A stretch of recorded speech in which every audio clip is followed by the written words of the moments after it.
This program features live coverage of an African safari and may include animal kills and carcasses. Viewer discretion is advised.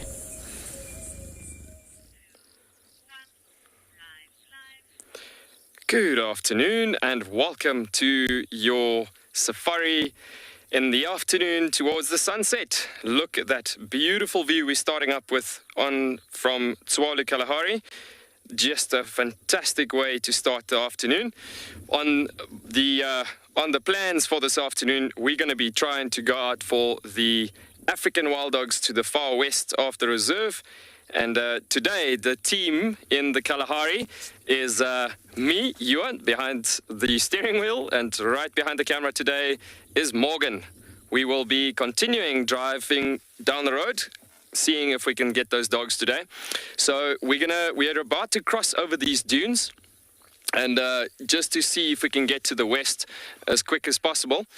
And just see what we can do to actually get to find these dogs for the afternoon. It sounds like they have gone quite far out to the west today, as there was some vehicles today actually out in the west with those dogs this morning actually. And so we're going to be continuing driving out towards the west. It is, like I said, quite a bit of a distance, so we got to just keep on rolling the wheels a bit, as it is quite a bit of a distance. And those dogs do move quite fast, actually, as they keep on going. So yeah, the plan is obviously to find them where they're still fast asleep.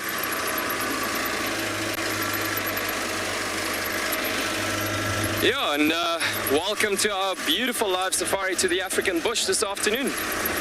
It's just so amazing.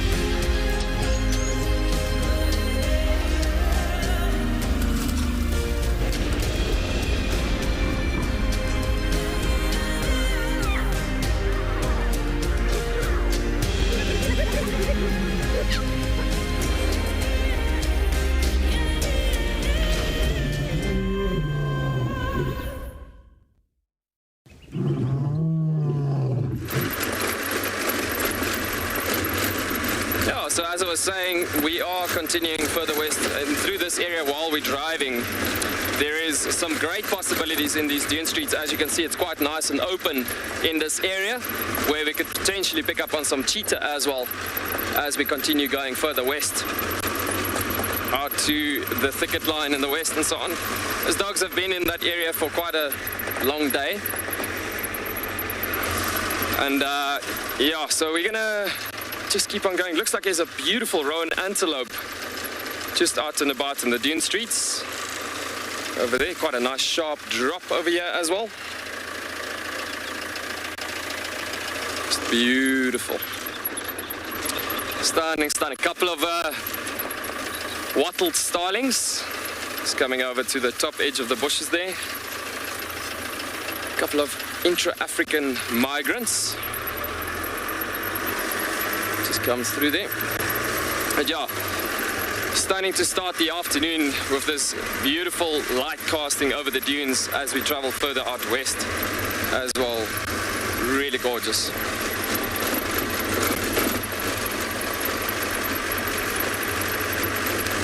Timothy, you're commenting you would like to see a live wild dog hunt this afternoon. That would be very, very special actually, to get to see something like that on live TV. My apologies. So we'll see if we can get those dogs first things first. And that'll be really special to get to follow them in a hunt as well. But even just to see the dogs again would be really, really awesome as well, to see them in that area, because we also haven't had them in a couple of days on the screen. It's amazing how the vegetation suddenly just comes a bit more to a denser environment as we're traveling through some of these strips as well. But yeah, the area where the dogs are at, as far as I understand, it's a bit more or less like this actually that we're driving into. And so we're going to take you over to a nice weather report.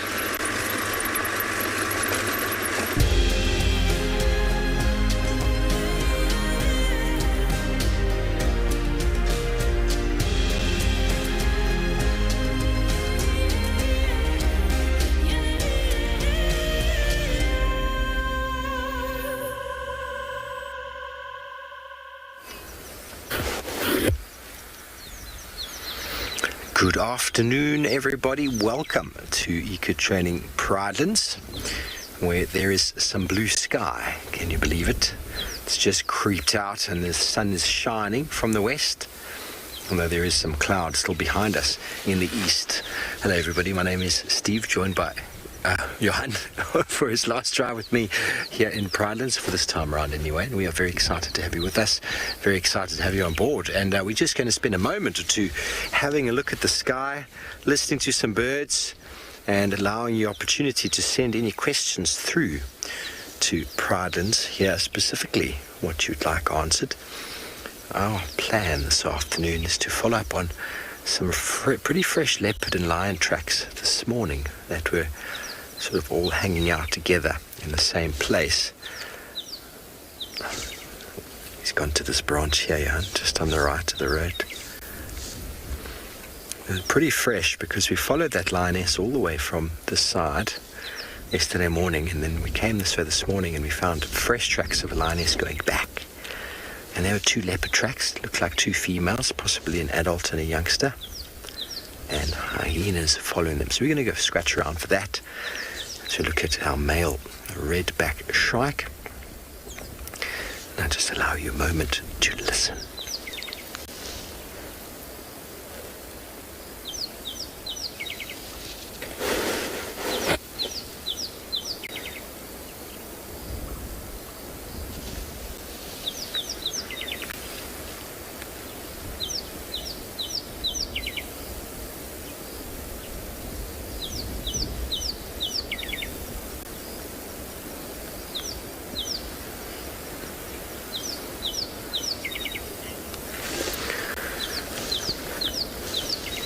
And with regards to the area being open to Balule and the Greater Kruger, there's always the possibility of wild dogs. I think, if I'm not mistaken, that Taylor or Mike have shown you wild dogs here before. If I just recall that from being in Djuma and listening to updates on the radio.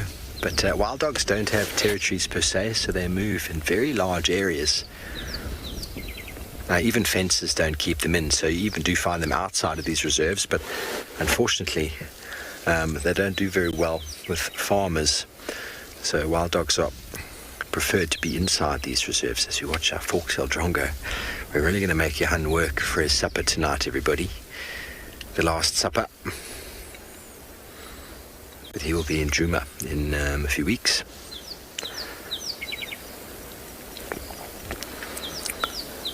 And it is Sunday, fork-tailed drongo perches. It is the end of the week, again the end of the month. Very interesting how the end of January was also on a Sunday. It's a shorter month though, so a good time to reflect back on what you've achieved this month. Good time to reflect on what you'd like to achieve in March. Can you believe it's March tomorrow? I can't quite believe it. The year is flying by, almost as fast as wild dogs move.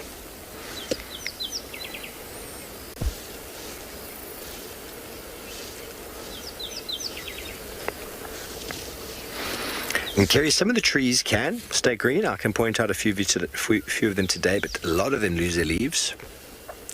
And most of the grasses will go dormant. If we do get late rain, which out of season rain in our winter months, then the grass can flush.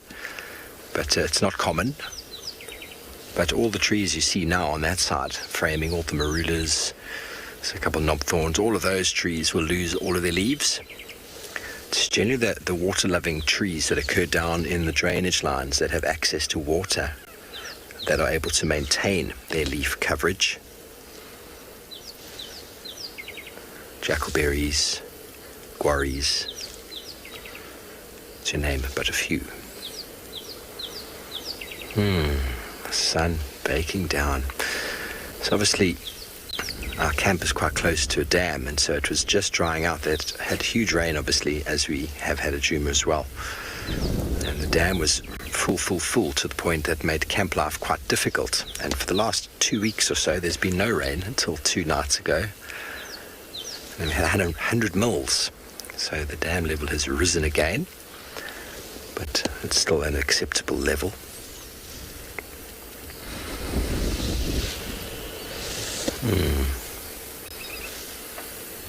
That noise you could hear is that of a rattling cesticula.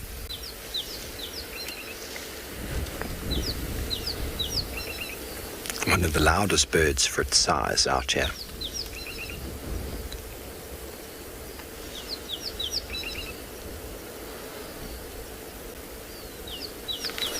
It's actually at the top of that knobthorn.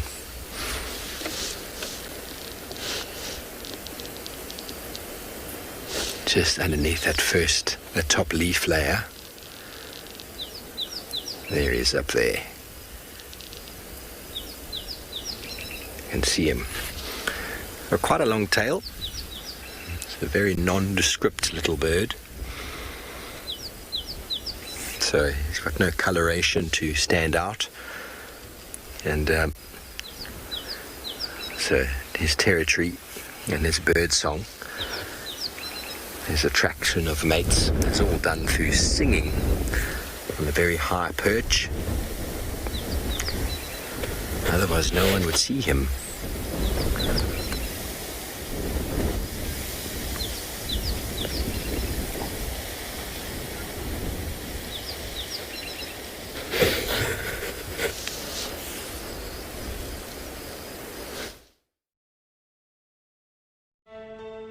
Just look at that. It is absolutely incredible. And as far as I can see, that all falls within the reserve. So it is a vast landscape, but we are gifted with these incredible things, you know, the wildcats, the aardvark, you name it. It just keeps on delivering. It's just such an incredible privilege to be out here.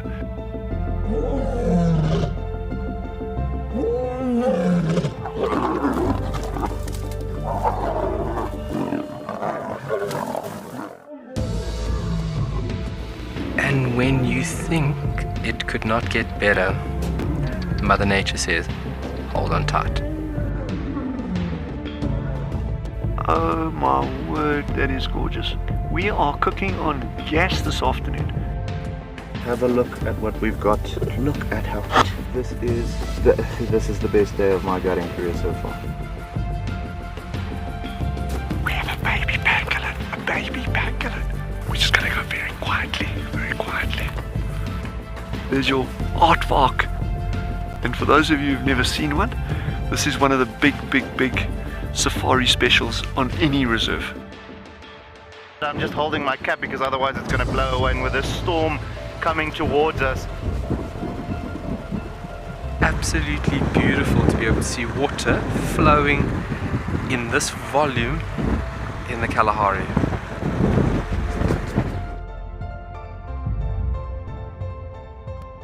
Oh, look at that. You can see the structural component of these flowers. It is perfect. Such a treat to be in and amongst these incredible insects. How lucky are we? You can see how close they are to the vehicle. Very curious. Oh, you can do it! There we go. We made it over. Whew. But look at that view. That's absolutely stunning. You can see how they're going into stalking mode. Okay, there we go.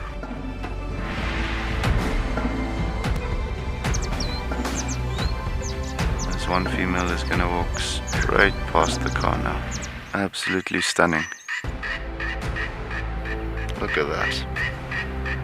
I mean, do we just not have the best jobs in the world? That was epic.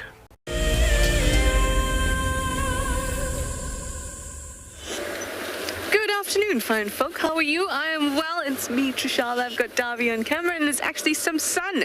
That is awesome. We're here on Djuma Game Reserve, and as you can see, we're already off-road. And that's because the lions were around this area, which is right in front of one of our lodges, Tumbeta House. But other vehicles have tried and been unsuccessful in finding them. But they haven't seemed, or didn't seem to move very far. This is a horrible thing to off-road with.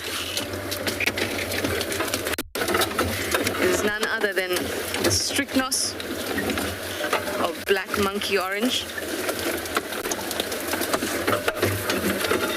But we finally made it through. There we go. So this is where the lions were, the telemates, and that's what we're following up on today. And this is really close to quarantine. And that's very interesting because that zebra with the broken hoof, the one that's limping about, is on quarantine and is a little bit separated from the other zebras. The rest of it's herd. But apart from that, there's also a whole host of different antelope on quarantine, which would tell me that the lions have moved from here. Or maybe we'll be lucky and they're still around. And we might see a hunt on quarantine, which would be amazing because it's nice and open. Unfortunately, I don't see anything. And I definitely have not already gone onto quarantine because there were no tracks there. Lion tracks alone, but apart from that, they're nice and big, so they're easy to see. Let's have a look around here. So basically they were off to my left, but the actual lodge is there, so we're just going to have a look around here. Don't hear anything and don't see anything, but it is getting warmer. So maybe they've gone flat, but it's really overcast, so I think that the sun's just peeked through for us to say hello, in fact, and it's going to be overcast again soon. So we're going to remain in this area and see what happens, but we'll send you over to Steve in Pridelands.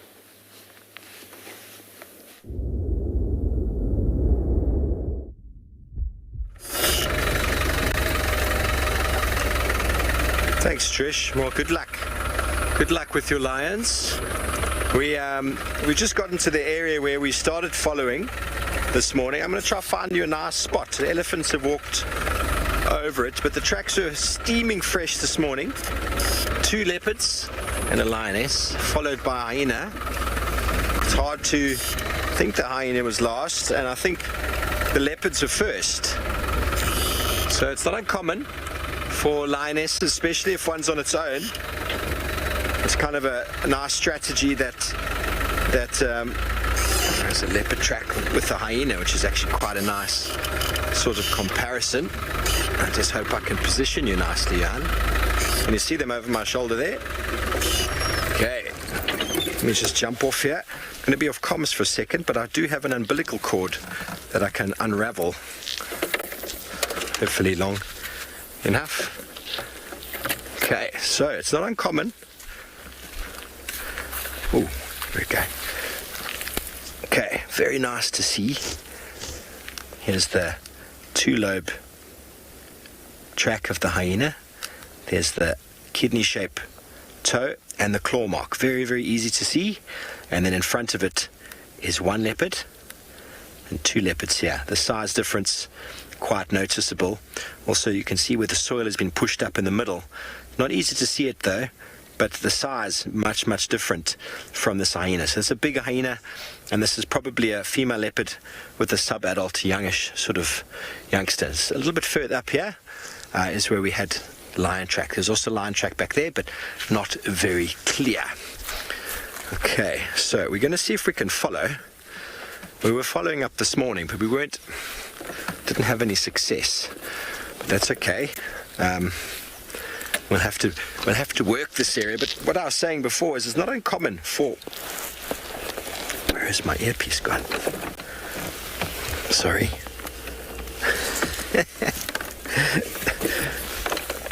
It's all cables. All cables. I've lost it. Yeah, there we go. It's not uncommon for a lioness to behave like a male lion. We all know male lions are the biggest scavengers around. They will steal food from anybody. And a single lioness on her own, well, she comes in second as a scavenger. We saw that one youngish lioness of the Unkuhumas, I think with Lauren a while ago, stealing that kill from Tundi. It's how they get by. It's how they get by. And it's possible that the lioness would have been following. It's maybe This leopard actually had made a kill and has taken her cub to it, and the lioness picked up on the scent. But we will check. Down by the drainage here is where they went in, so we're going to have to work that area a little bit to see if we can be lucky. There's lots of hyena activity on this property. Not as much lion at the moment, but that time will come. The leopards are definitely here. Okay, so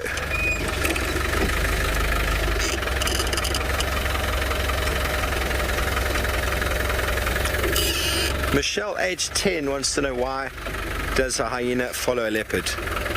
Now, Michelle, hyenas are very good. Well, they're very efficient hunters, first of all, but they also are quite renowned as scavengers, and leopards are pretty good hunters as well. So a hyena is being opportunistic. It's going to follow the leopard in hopes of getting a meal. We see it on Djuma all the time. They steal from the leopards. If a leopard makes a kill and can't get it up a tree, hyenas will steal it.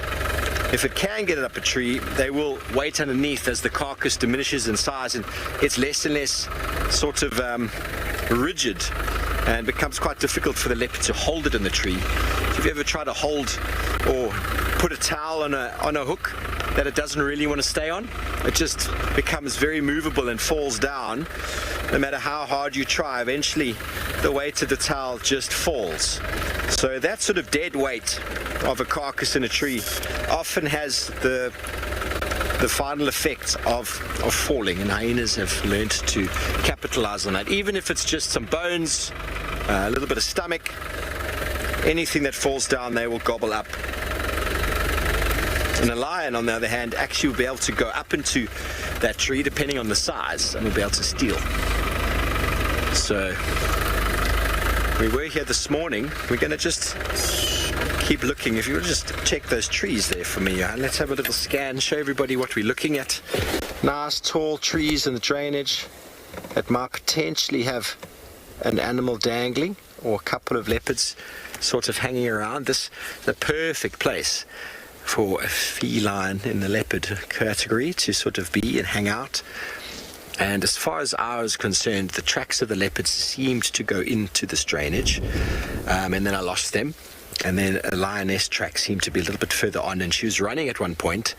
We did check the western boundary without any success, so just ran out of time this morning. So we thought maybe let's give it a bash.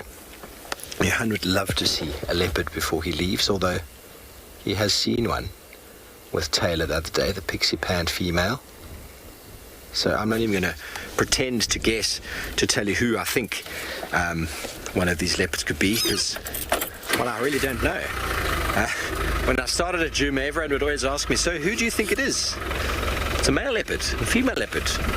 The rest of it comes with time. First find them and then we identify them. How does that sound? But they're not that relaxed in the daytime. So if it is that same lioness we saw yesterday, she'll be very approachable.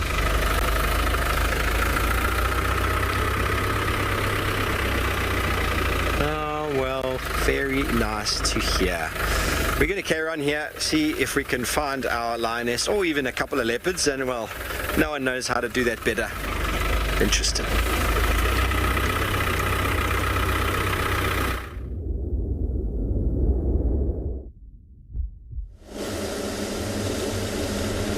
Lots of encouraging words, Stephen Bridge, but thank you very much. And I hope that you do find the leopard. I hope that it's plain sight for you. As Steve mentioned, my name is Tristan on camera.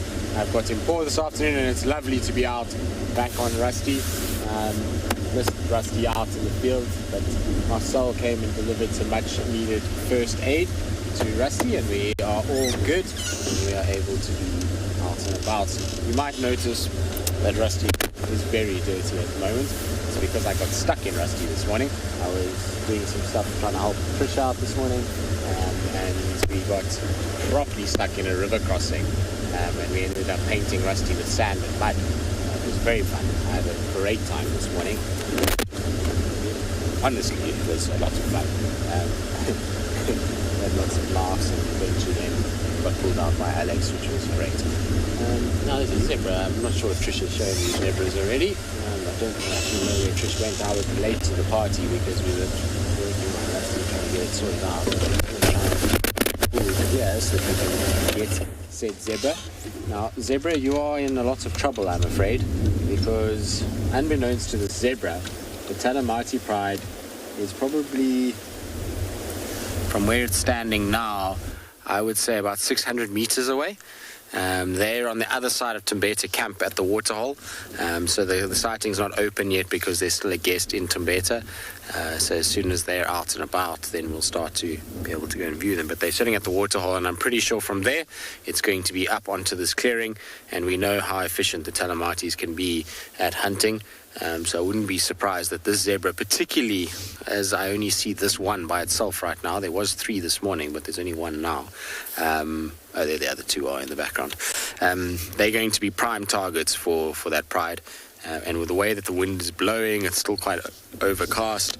It's going to be perfect conditions for that pride to hunt and potentially find a good meal. So zebras, I'm afraid you're in for a rough night. Those lions are definitely going to come onto this clearing to see what's going on and try and see if they can find anything. Actually, funny enough, the guest was Jenny, who was on our drive with us recently from the Ticket to Dream, and she let me know that the lions were there, and we went across and had the lions from the hide. It was very, very cool, actually. The one little sub-adult was incredibly curious of this hide, and we had to vacate the hide as it approached a little bit too close for comfort in many ways. So that was pretty cool. But it bodes well for this afternoon for the lions to be kind of out and about. I think from that little area they'll come onto quarantine a little bit later. Veronica, why is this area called quarantine? Well, quite simply, this was an area where they quarantined wildebeest when there was a reintroduction of wildebeest back into the Sabi Sand system. This area was fenced off. The wildebeest were put inside and went through a quarantine period. Now, animals are often quarantined when they are released into a system because they might house something like foot and mouth, rinderpest, anthrax, any of those kinds of things, and they can then obviously transmit that to all the wild animals that are here already. And so this was kind of fenced off, and then the wildebeest were placed in it. It was a while ago, and those wildebeest, most of them, unfortunately, probably have been either killed by lions or various other predators, or have distributed back into the Kruger Park area. Remember, when that happened, it was when the Sabi Sands was still not open to the Kruger National Park. It was still a fenced-off reserve. The Sabi Sands has not always been a part of the greater Kruger National Park. It was its own property for a long, long time, and then eventually the fences came down and the animals were free to roam into the much bigger greater Kruger system. And so when it was still fenced, obviously populations needed to be much more managed than they are now, and there was less free movement, and so animals were put in and taken out in various other kind of ways that they manage the livestock numbers within a private sort of area. Luckily, I'm super grateful for the fact that nowadays we're part of this massive system, because it really does open the whole system out, and the management of the system can be basically left to the animals themselves. They're able to sort themselves out and control their numbers for the most part. The only thing that we as kind of humans need to just be a little bit careful about is the amount of water that we bring to the party, because with increased amounts of water can change the species profile quite drastically in favor of certain animals that are heavily reliant on water, and those that aren't often, unfortunately, are outcompeted and their numbers dwindle. And that's why a lot of the water holes within the Kruger system have been shut down, and that's to try and give a chance to the sort of more arid species animals like eland and rowan and sable and Liechtenstein's hartebeest, that all are in these kind of areas, or used to be a lot more in these areas and a lot more prolific, but since the increase in water, that's meant a huge increase in zebra, impala, and wildebeest numbers, which has caused grasses to be shorter. And in the case of particularly roan and sable, they like to, have their little ones in quite long grass as a protection factor. And so with the shorter grass has also meant more lions coming in because of more prey animals, and so the knock-on effects are quite big. So we just got to be a bit careful of that. But otherwise, animals in these kind of spaces, because of how big it is, are pretty good at managing their own numbers. And that's kind of achieving a far more natural balance by being part of the open system. At least these zebras are being clever and sitting in the middle of the open clearing. The grass is long enough that these lions, if they get down, will be able to kind of sneak along and be able to find kind of places to hide and hunt them. But they, a lot of members of the Pride kind of try and move across this area. It's a possibility they do get spotted.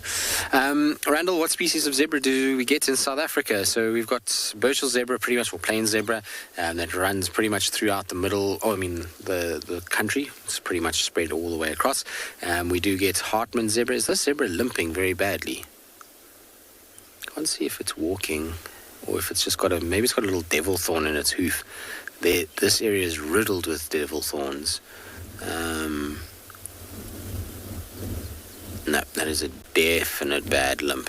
If the lions see that, that is cannon fodder for them. They will target that straight away. I wonder what's wrong with it. It doesn't look like there's any visible sign of any injury.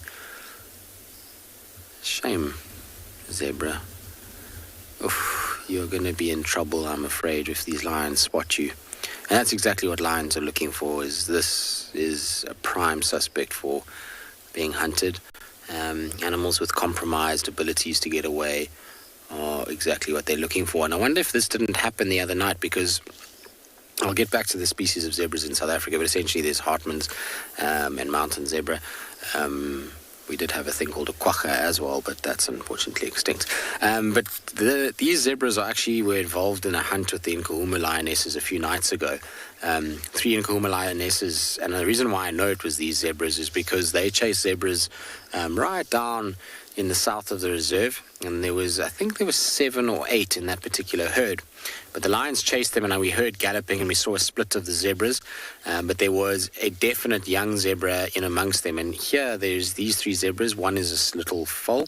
So I'm 99% sure it's them. And the next morning when I was out trying to just help with tracking team, I saw the tracks coming from that direction for these zebras. So maybe this injury was sustained in that. Often what happens when they run, and particularly in the long grasses that we've got now, much like with us when we're off-roading, every now and then you don't see a hole, like a little aardvark burrow or something like that. And I even remember commenting that night that the area that those zebras were being hunted in, and why we didn't really go off-road, is that it was full of aardvark holes in there. So you never know, maybe these lions chased these zebras and this zebra's foot just landed in one of those holes, and maybe a hyperextension, and it's caused either a break or a severe amount of ligament damage. It could be very, very possible, because that night I didn't notice any zebras limping, but it's definitely that group of zebras that came up here. They've split into 2, because when the hunt took place, we saw zebras running back to Little Gowrie and some coming out up into this section. So I wouldn't be surprised. But shame, this zebra's going to have a rough night. It's going to have to hope that these lions don't come up onto this clearing and spot it.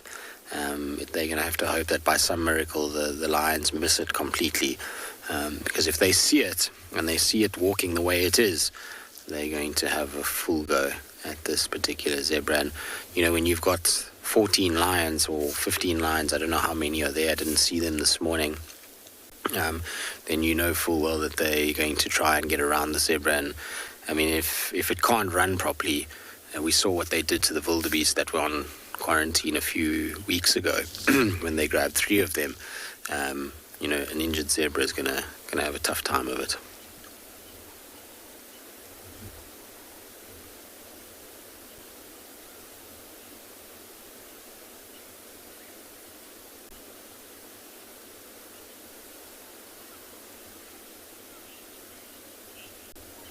KB asking if zebras are able to live and then die of old age here. Essentially, yes, if they're not predated upon. But In a system like this, where you've got lions, leopards, hyenas, wild dogs, cheetah, most things don't live to old age. As they get older, so the condition of their body starts to deteriorate, and so they get slower, and then generally then picked off by the predators. When predators are hunting, if they run and they chase, and the herd is able to get away from one individual, that one individual stands a better chance of being killed. And so older specimens generally, unfortunately, don't make it out here. So I suppose in a way, yes, they're being allowed to live until old age, but in another way, no, because of the fact that they pretty much get preyed upon before the old age sort of figure gets to them. A prime example of that is something like a buffalo. Buffalo in most books will tell you that they'll live to about 20 years old. Now, in captivity, that's possible, but here in this reserve, with the number of lions around and hyenas around, most buffalo will be lucky if they get to 15. Their lifespan is much, much shorter, and that even goes for the predators too. The predators, in captivity, things like a lion can go over 20 years old, but now in these kind of areas, because of the density of other lions, most male lions are going to be very lucky if they make it to 14, let alone anywhere near 20. So it's a very, very big disparity, and it just goes to show you how hard life is out in the wild.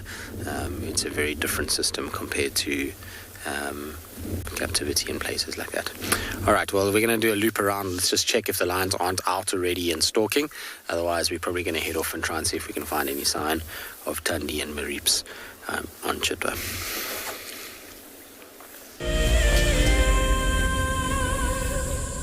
Imagine having your own secluded African bush home where you and your friends can enjoy the ultimate safari experience. If you sign up to be a WildEarth explorer, this could become a reality. Tumbeta House is located in the heart of Djuma Private Game Reserve, the home of WildEarth. You could win a chance to stay at this intimate wilderness retreat, offering you the rare and highly sought-after privilege of your own home in the bush. The prize includes 3 nights for 6 people and includes daily game drives, a chance to see the WildEarth camp, and have dinner with one of our guides. Sign up to be a WildEarth explorer before the end of February 2021, and you could be heading to Djuma, the place that we call home. Available dates are limited, so terms and conditions apply. Sometimes love wants to make you sing. And sometimes love wants to make you bow and fan your wings to your bow. For the southern yellow-billed hornbill, these are signs that love is in the air. These birds are destined for a season of monogamy at least. Breeding pairs are in it for the survival of their chicks. But before love commences, the male needs to woo his valentine with food in the form of nuptial gifts. My name is Ross, and I'm a field guide at andBeyond Phinda Private Game Reserve. I love getting questions from guests on WildEarth because I love sharing and learning information about nature with new people, and it also makes me feel like you're all joining me in real life. If you want to ask a question on WildEarth, then you need to register on our website. Once registered, go to our live safari page and submit your question below our live feed. Guys, have a look at what we've got. This is better than my birthday. Look at that. This is the first time that I ever see cubs this small. This is so special. This has officially just become my best sighting of all times. Tune into WildEarth every single day. It's in your nature.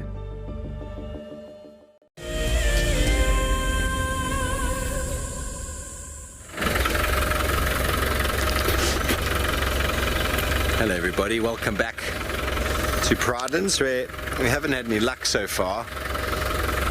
The elephants have walked all over the area there. It is their want, they can do what they like.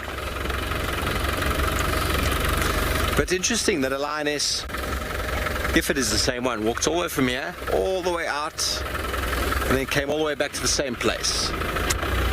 Now, it means one or two things, I suppose. One, she's got a den. Or two, three. Two, she had a kill and came back. Or she collected someone and came back. Or it's another lioness entirely. We can always wonder, can't we? Lovely little, I don't know if the light's going to be a bit harsh there. Johan, will that do, that impala there?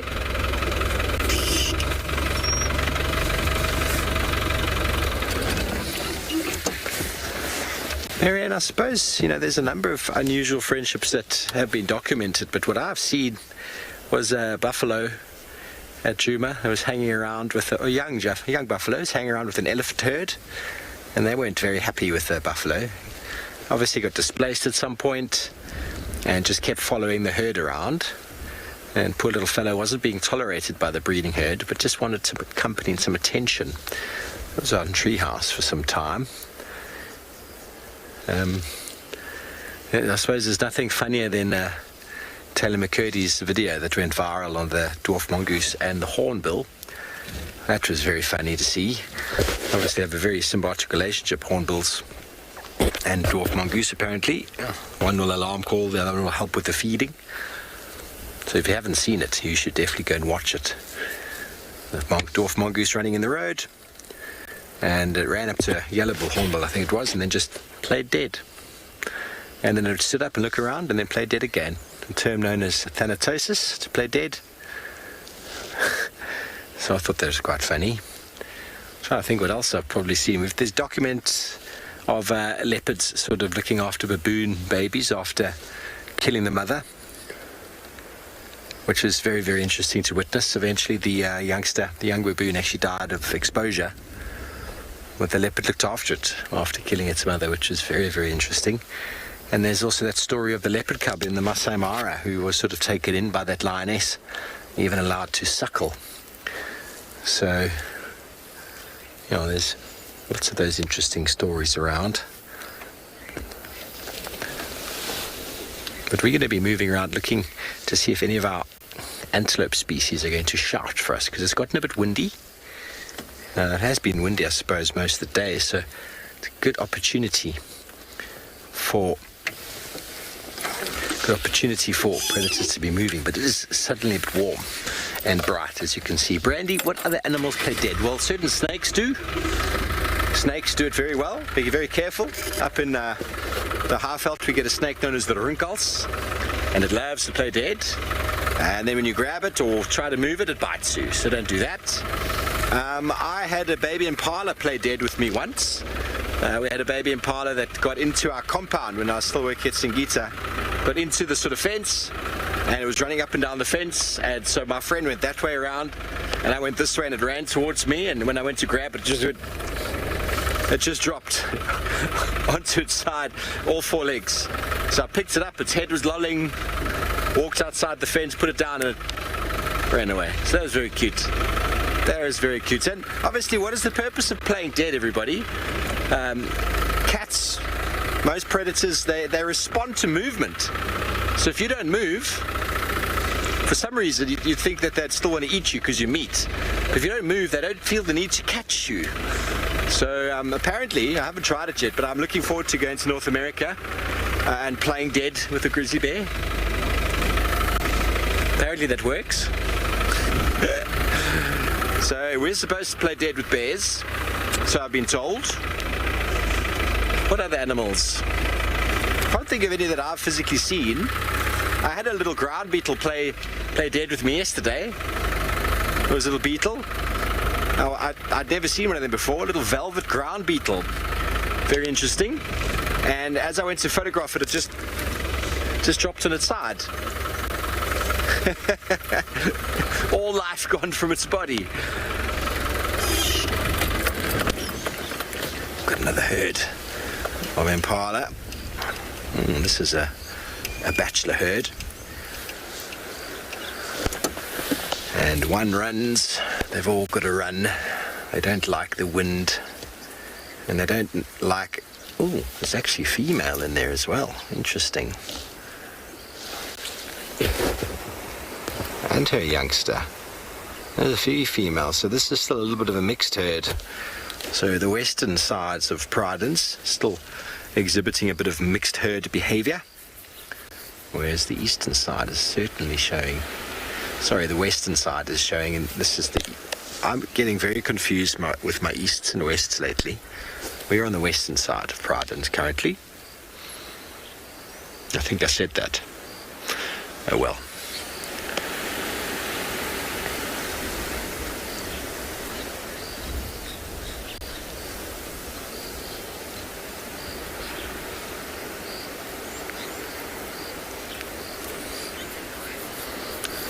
So a little lamb, a bit smaller than that one.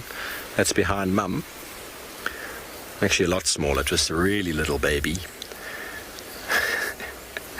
And I picked it up. Head lolling, tongue out the side. I don't know if it had its tongue out the side, but the head was lolling. And I put it down, and that's a strategy of escape. Because essentially you stop fighting, and then the predator sort of stops trying to catch you, and then you get that moment where you can escape, and you do. And that is the primary strategy behind thanatosis. Okay, well, I and partners are moving into the thickets. We're going to move on, and we're going to send you over to Ron, who's got something special.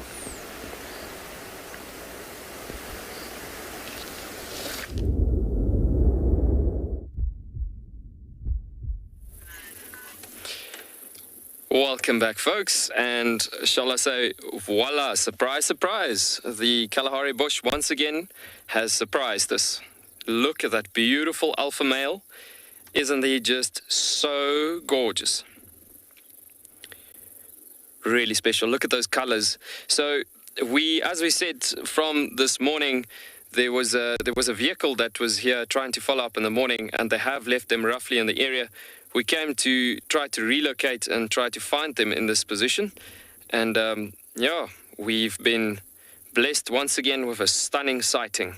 So it looks like these dogs are slowly but surely actually getting to a busier position, as it looks like they're moving a bit forward. Let's just move a tiny bit forward, see what's happening there, where they are going, and just shift a bit further down that direction. But so special that we could find them actually this early in the afternoon, just because it's a good time to be with them, being able to follow them from scratch as they would keep on going. There's looks like the beta female that just popped up out of the bush here on the side. We're going to just get to a better location where we can scan over all of them. And over this location, maybe just find a nice spot. That should we, is that good, eh? All right, let's pull a bit more to a better location here. You can see the beta female shifting out and about. Let's just stop here for now. We'll keep on shifting to better positions. You see the bellies are like halfway full almost, if I can put it that way. So which is meaning that, yeah, there's a bit of a greeting session as the beta female's just moving in there. And but yeah, it's a good situation that we're having here. It looks like they are going to move out most probably this afternoon, as they slowly but surely are showing quite a bit of activity. There, the alpha male, as he just got up, you can see that belly is quite at a good... Samantha, you're saying these wild dogs are gorgeous. It is such beautiful, especially looking at that, or so beautiful, shall I say, looking at these, at this alpha male especially, and the amount of white colors that's actually represented on that particular male. It's really, really awesome. And this is the beta male we're looking at here. Beautiful dark dog, actually a bit different as opposed to the alpha male that we've seen getting up there on his feet. But yeah, we are just so happy that we could locate them again this afternoon, as it's just such an incredible animal to view, being able to spend time with throughout the afternoon. And we are going to stay with them as long as they take us through the afternoon and see a bit what they're going to show us. And as we had that comment a bit earlier, that somebody was saying that they're very keen to see these dogs on a hunt. that it'd be really cool to see that once again. Being able to follow them on a hunt be really special. It's amazing to actually see these animals like this. Now, to just mention once again about the collars, you'll see this beta male, especially, he's got the collar, or as you guys would say, literally talking about the beta male for the bit of accent situation happening there. But yeah, the collars on the dogs is very, very important, having them on the dogs as it is, because wild dogs, I mean, as it is in this country, there's about 350 to 400 dogs left in the wild, and their numbers are fluctuating quite a lot. But bottom line, in South Africa, with their numbers being so low, and Tswalu being one of the greatest locations, part of the many different locations trying to bring up their numbers up and going, and restoring their numbers, we got to have to monitor these dogs daily. So the way it works is that we have a conservational tool that we look up every day on the tool as it's updating daily, like about 2 to 3 times a day.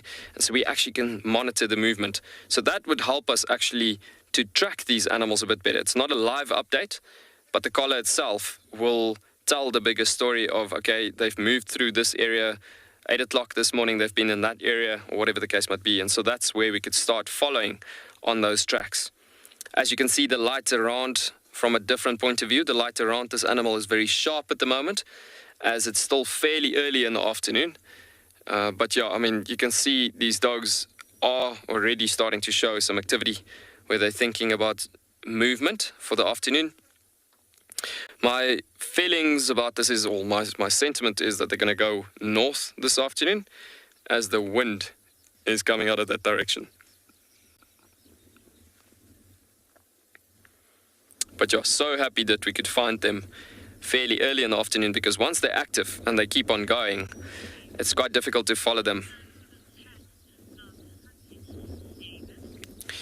David, you're asking what is the best time for the pack to start hunting? Generally, it's around, like the cheetahs, around crepuscular times, dawn and dusk. And you would get to a point where, like first break of light, especially if they're very hungry, first break of light early in the morning, then they would start moving when it's still nice and cool, and they're very energetic as they just slept right throughout the night. And then, yeah, I mean, they will move until it gets fairly warm. And during that time, that is basically when they're blending in that very well in this conditions, in this environment. But apart from that, late afternoons, just about, I'd say, 40 minutes to an hour before sunset is a really good time.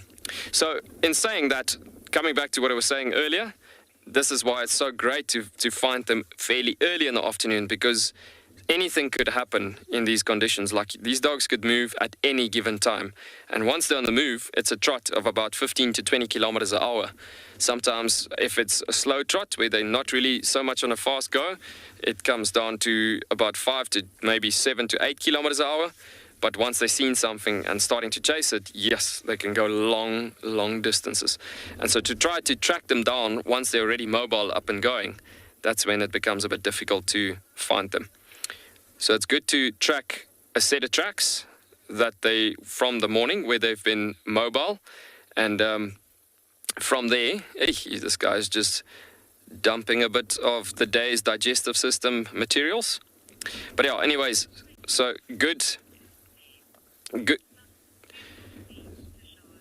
very good actually to just have them, like I said, this time of the afternoon already. But so happy, and there's plenty more to come. We're going to send you over to Steve with something quite interesting.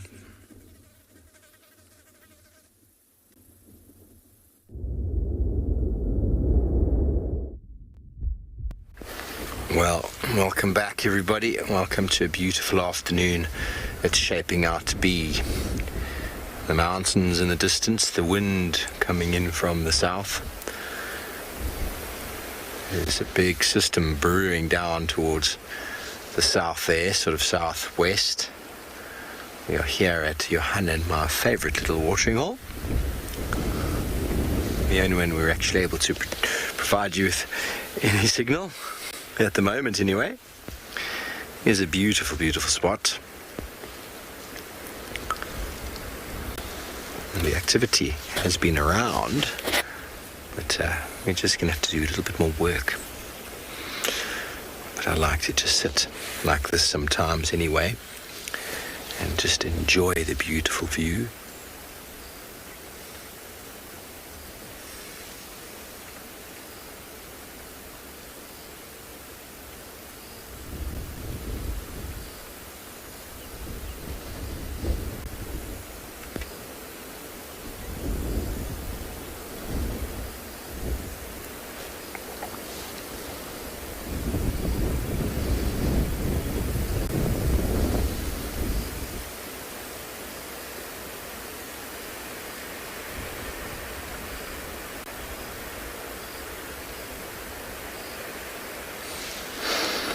Mary, I don't do coffee after 3:30ish.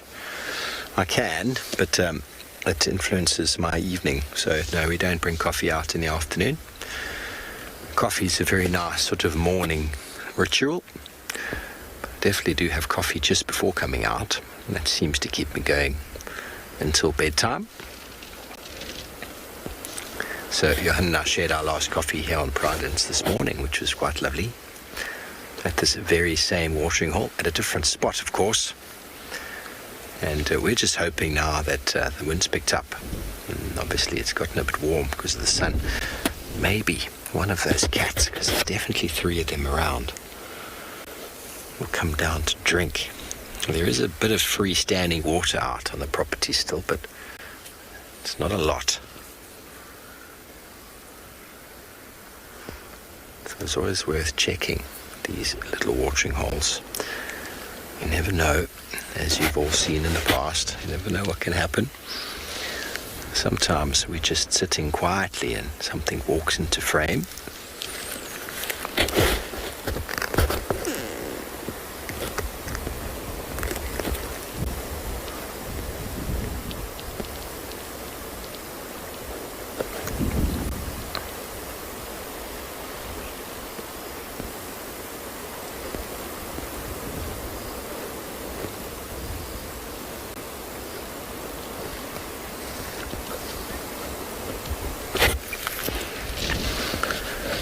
Marie, this is very peaceful. I'm not going to lie, it's really, I think, one of those special things to do is just sometimes switch off.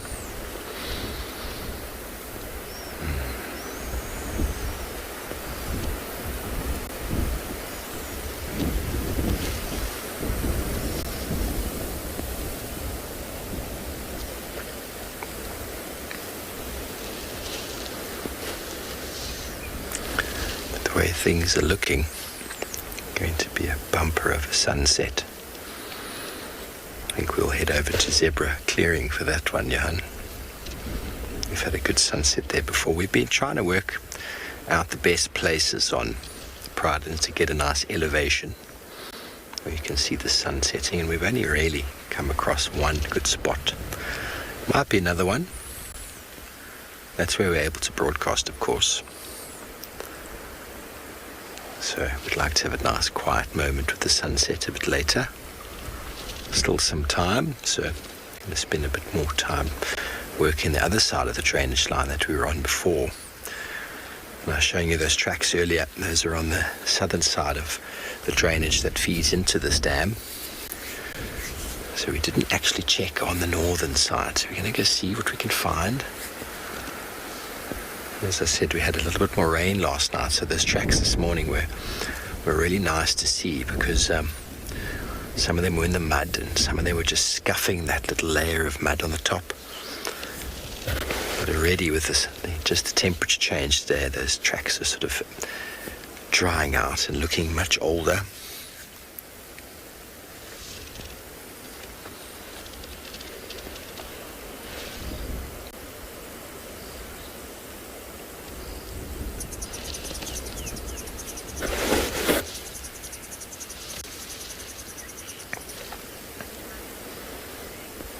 James, of course, these are called seasonal watering holes, and depending on the size of it and the amount of rain that's received, it has every likelihood of drying up. Only the deepest of reservoirs can hold water in the drought. but I believe that this one has been completely dry before. It doesn't have an enormous amount of aquatic bird life around, so it doesn't, to me, appear to be one that's had enormous amount of water for a long time.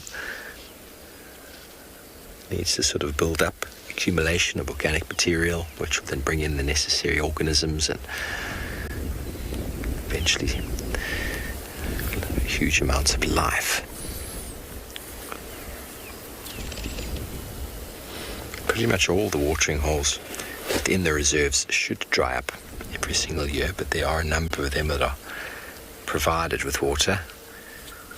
A lot of people might say, but why do you do that?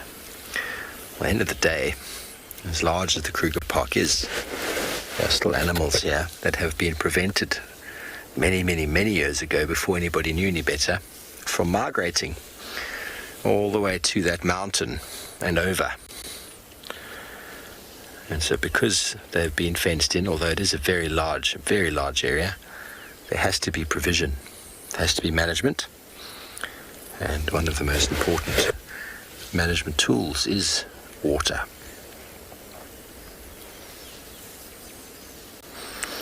As we all know through my posts and my discussions, water is the currency of life. Most of what we know of in life cannot survive without it.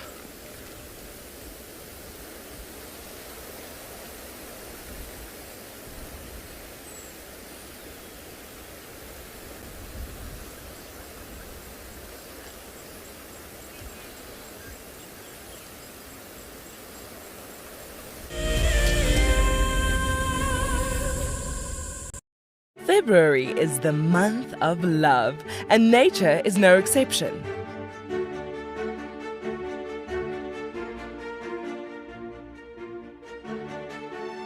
Tristan and Trishala will be igniting the flame to discuss the bonds formed in the African wild. Sign up to become an explorer and join them by the fire on Sunday, the 28th of February. WildEarth Explorers. It's in your nature. Riverbeds are a great way to find water and look for places where elephant have excavated hollows. You can then dig into the sand, and after a couple of feet you should find damp sand, which then can be squeezed out or siphoned off for water. And with water being one of our scarcest resources, it is a good idea to conserve water where and how you can.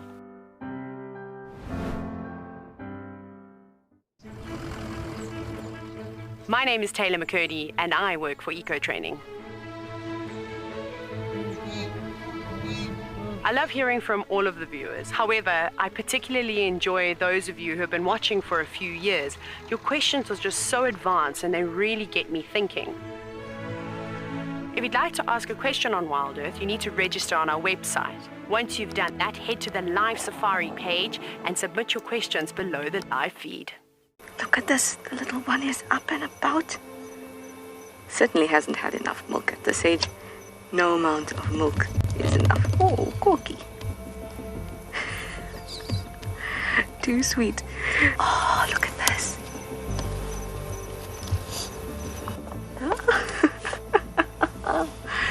That is stunning.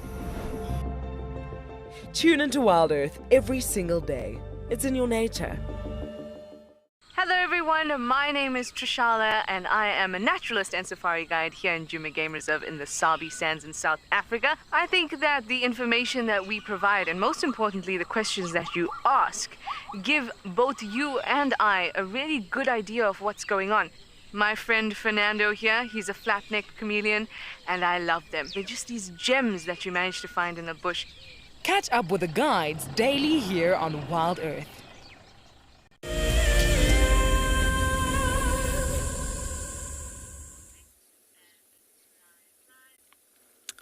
Welcome back everybody to this gorgeous, stunning animals. As you can see, the alpha pair has just positioned in to this spot where they're lying down, relaxing a bit in the shade. And they have been shifting around quite a bit. These bushes which they chose for the day to relax most of the day is it's not really providing a lot of shade. And so they keep on shifting around from one spot to the other. as you can see, up in his feet again. But yeah, they keep on shifting around every now and again. Looks like this is actually the beta female that's just laid down here with the alpha male, and he decides against it again, just dropping down, resting and relaxing a bit again. See how he grooms her a bit there? Now it's possible that the alpha male can come up to a beta female and groom her as well, because wild dogs, their social bond is very, very strong, as we spoke about it with the lions and many other species before in the Kalahari. I mean, the thing is that they are really, really strongly bonded together, as it's very important for them to survive in this ecosystem.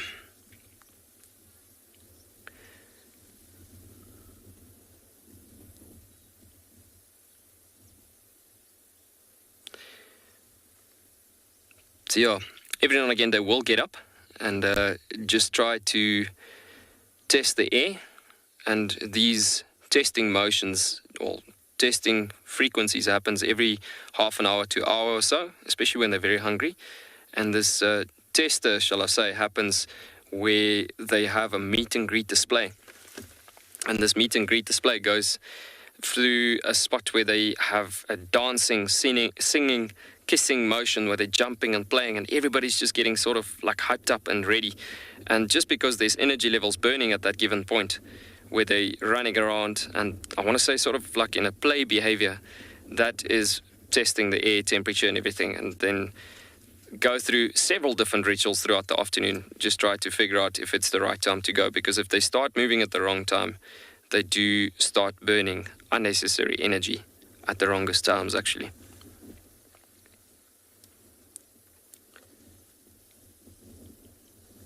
Myself and Morgan were just talking now about the conditions in the area around and whatsoever.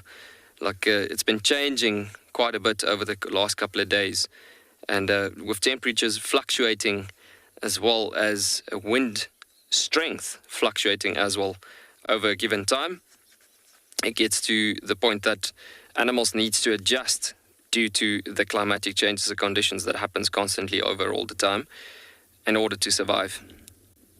So there's a lot of things that animals in the Kalahari need to think about.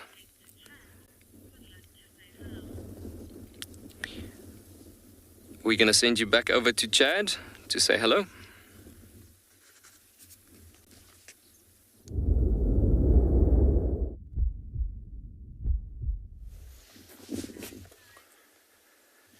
Good afternoon, everybody. Welcome to a beautiful sunny afternoon here at andBeyond Phinda, where we've come across a couple of elephant bulls just off in the valley from where we are. There's about 6 or 7 of them just scattered out and about. They seem like they are just feeding slowly on the lush grass in this area, not moving too far. There's quite a lot of water around this area, so I don't think they are going to be going too far from where we are now. But we are in this area looking to see if we can find any rhinos. We have been driving around for a while. We haven't seen too many rhinos, so I think we might start heading out of this area and seeing if we can find anything else. My name's Chad. On camera we've got Simon. And yeah, so from here I think we're going to drive a little bit more in this western parts of the reserve. If we don't have any luck, I know there were 2 male lions found this morning, a little bit of a distance away from where we are now. And I think that might be our best option for now, if we don't come right with any rhinos or buffaloes. But I mean, in this area there is very dense vegetation, so they could still be resting after a very hot day we've had. Also in the drainage lines, there's a lot of mud wallows, and those buffalo and rhinos would often be wallowing, trying to protect their skin from the sun. And I mean, as it does get cooler, maybe they do start to come out, but I think it is in our best interest to head towards where those lions were last left, and see what they are up to. Maybe as it does get a little bit later on this evening, we can then maybe get them out of the thicket that they were left in this morning. And we're also not too sure where the rest of the pride of lions was left, so it'll be interesting to see if there are any lions around. So the heaviest animal in the world, I think it is the blue whale, if I'm not mistaken. But I think the heaviest land mammal is the elephant. So yeah, we're looking at the heaviest land mammal at the moment. But the heaviest animal in the world is a blue whale. I'm not too sure exactly what the weight of a blue whale is, but I can do some research and hopefully I'll get back to you with the answer on the weights. But I mean, elephants, they can often get up to 6 or 7 tons. So I mean, it is an extremely big animal, weighing a hell of a lot. But yeah, especially elephant bulls. And these elephant bulls that we're looking at the moment, they're actually quite young elephant bulls. So they would have most likely left the herd probably at around the age of 18 to 20. And they now form almost a bachelor herd. So it's almost like a safety in numbers thing, but also they'll just spend time in a group feeding. And once they do come to an age where they're almost in their prime, I would say probably around 32 to 35 years old, that's when they'll then start to maybe go in search of females that are in estrus or ready to mate. And they'll most likely try and fight a dominant bull and see if they can win that fight to get the mating rights of a female or even of a herd of elephants. Because sometimes you do see bulls that are trailing the herd.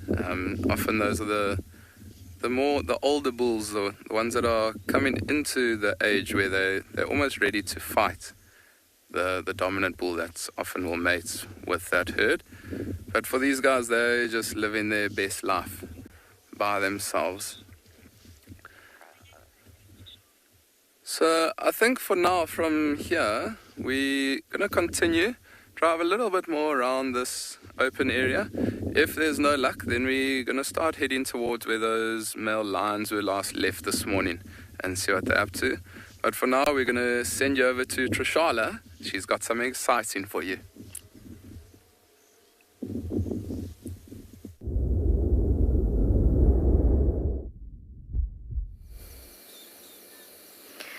Hooray!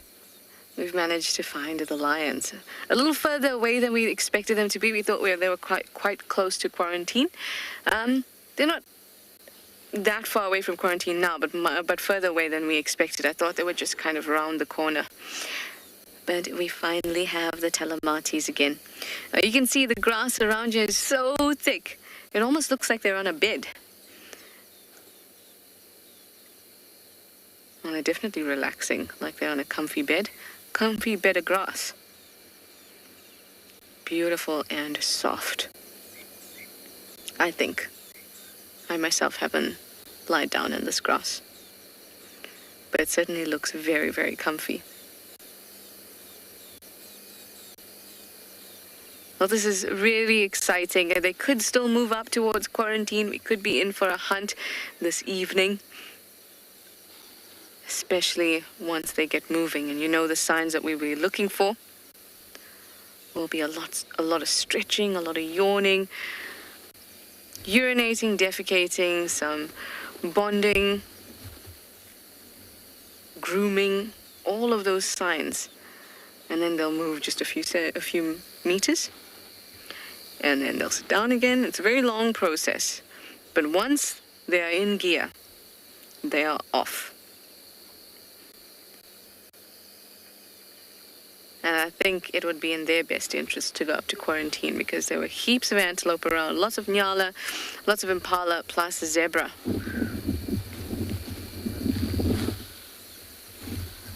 And we have some raindrops.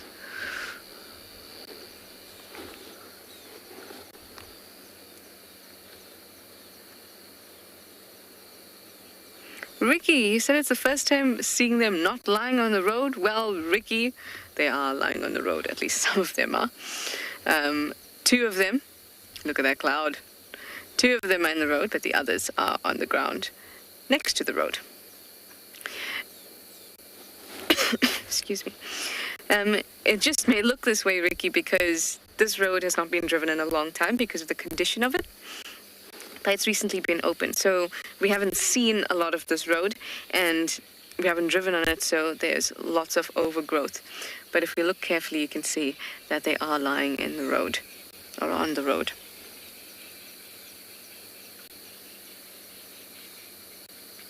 They're right at the bend as well, so it can be difficult to see them until you suddenly just arrive at them. Luckily, the side we came from, we could see them before, you run them over. But if you come from the other side, it's very difficult to see them.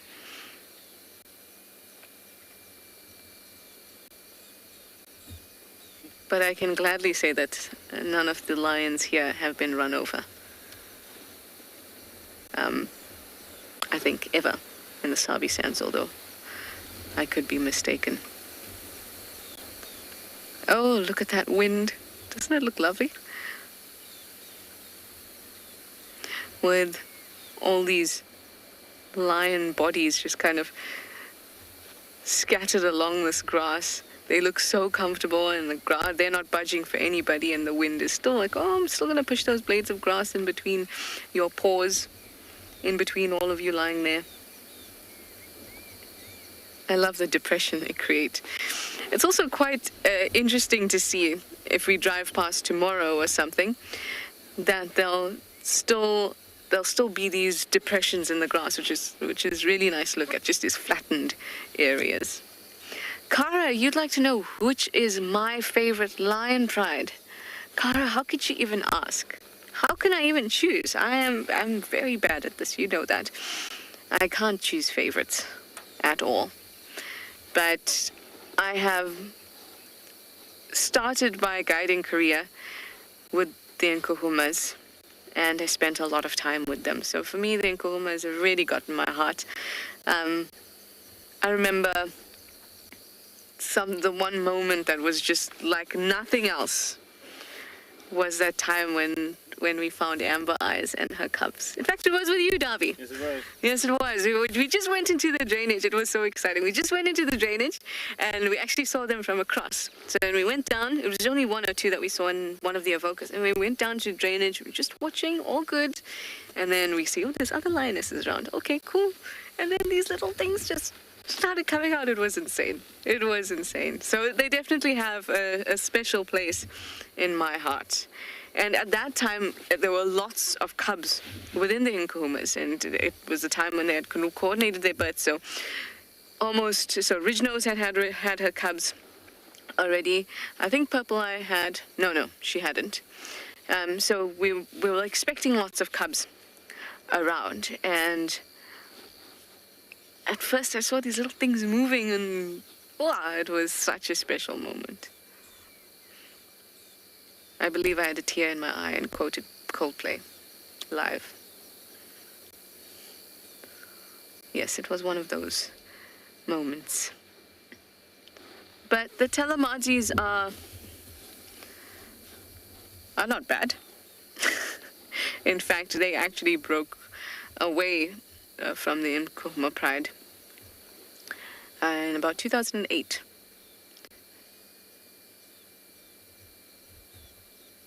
Or rather, the Nkuhuma Pride broke away from them. I think it's more correct.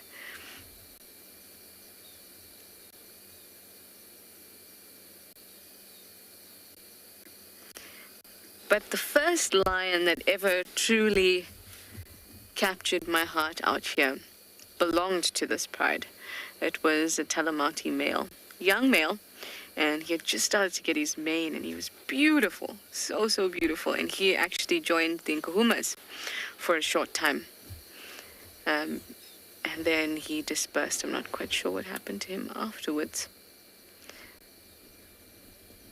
It's the first really nice picture of a lion I've ever taken. It was a really sweet moment, much like the moment with Amber Eyes and her little darlings. Anyway, I hope that the rain will hold up But for now, I'm going to send you over to Tswalu and their wild dogs.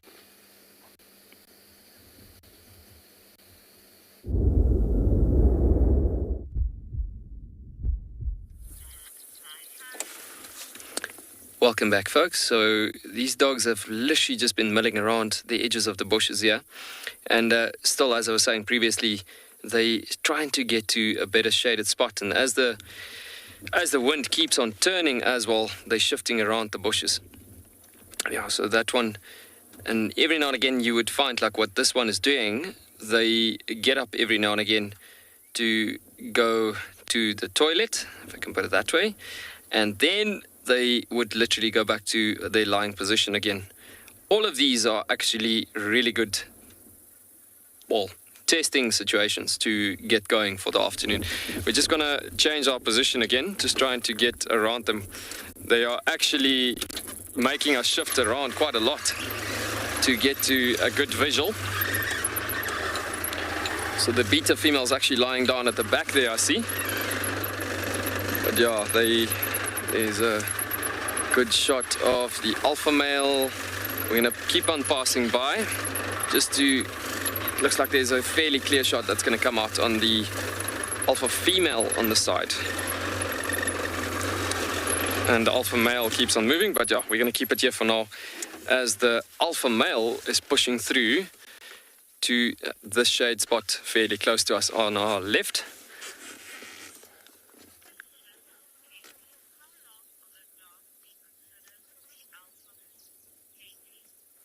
Katie, you're asking how long would the alpha pair or alpha dogs being considered as the alpha positions? And you know what? That positions remains forever, I want to say, basically, with a pack of dogs, because the bond and the hierarchy, the bond is so strong in that hierarchy that once that decision is made, where the alpha positions are made to be the set leaders of that pack, the rest of the pack will basically have such huge respect for their leaders and literally not bridge that formation. The thing is, if you look at the hierarchy system of a wild dog pack, it comes down to the formation that you'll have alpha male, alpha female, beta female, and then your supportive unit structure. So this pack is not really a very big pack.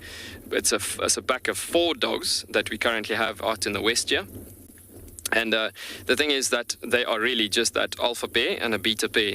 So it's first in line leaders, second in line leaders. So once they have pups coming up, then all of those pups will be in that formation of the supportive unit that will come into the line of picture. Look at that gorgeous colors as he walks off into the sun. Yes, the light is a bit sharp still there, as it's still fairly early in the afternoon. But beautiful coloration on that animal. But yeah, bottom line is, once that decision is made, where that specific dog is the alpha pair, then, well, that alpha pair being chosen to be the leaders, that will remain like that. Say, for instance, the alpha pair gets to a position in time that, let's say, the alpha male passes away, or for instance, dies in an incident, unfortunately, or whatsoever, then the beta position male will immediately shift up into that position. And these dogs will not be related at all. I'm just going to once again reposition into a different position just to get to a better shot there again, but then we'll continue talking about it. Let's just shift again. Yes, these dogs are quite, it's almost like not really at ease at the moment. And it's just because there's not much shade for them as the conditions are laying it out at the moment. But you know what? For us, I was saying to Morgan just now, for us just to be able to view these animals, being able to sit with such a critically endangered species, I think that should be a bit of a better shot coming out there. Just to be sitting with these endangered species like this, it's just so special. Watching the different behaviors as they go through the afternoon and seeing how they communicate with each other, how they scroll through the different shade spots. And it's almost like that formation where the alpha pair sticking together, if she gets up and not really happy with the position, he gets up and moves with her as well. And so what's quite interesting about it, as we're coming back to that hierarchy system, is that it comes down to that formation that the whatever goes with the alpha pair and whatever the decisions they make in that formation saying, okay, well, this is the direction we're going to go for food resources this afternoon. That's where we're going to go for success. Then the pack will follow their leadership. And it comes down to that situation that the moment you get to a point where, let's say, a random member within the pack would want to try to take over that alpha position, then it would go as far as possibly some of the members in the pack might even hurt that animal, just because they get to an attitude of, if you want to lead, you basically lead us to success. And if you can't do that, you're not leading. So if they've got a leadership that is extremely strong and knows exactly what to do to take a pack to success, all of the members in the pack would realize that, and they know we are having such huge respect for these animals, well, for these leaderships, passed on to the beta positions from the alpha positions, and furthermore taken decisions from there to get to success within the pack formation. So never ever they will really bridge that formation of the hierarchy leadership. If it gets to a point that some of the younger members that gets to about 2-3 years of age and they start hunting really good in the front of the hunt itself, hunting as the front runners of the pack, then it could come down to a situation that some of those dogs, if they're not really keen to follow that leadership of the alpha pair, then they would literally leave the pack rather than trying to challenge the alpha pair itself. So they'd rather leave, and there'll be like a break-off small pack from that original pack. So once it happens like that as well, then you get, like, say for instance, the question comes, so how do wild dogs avoid inbreeding?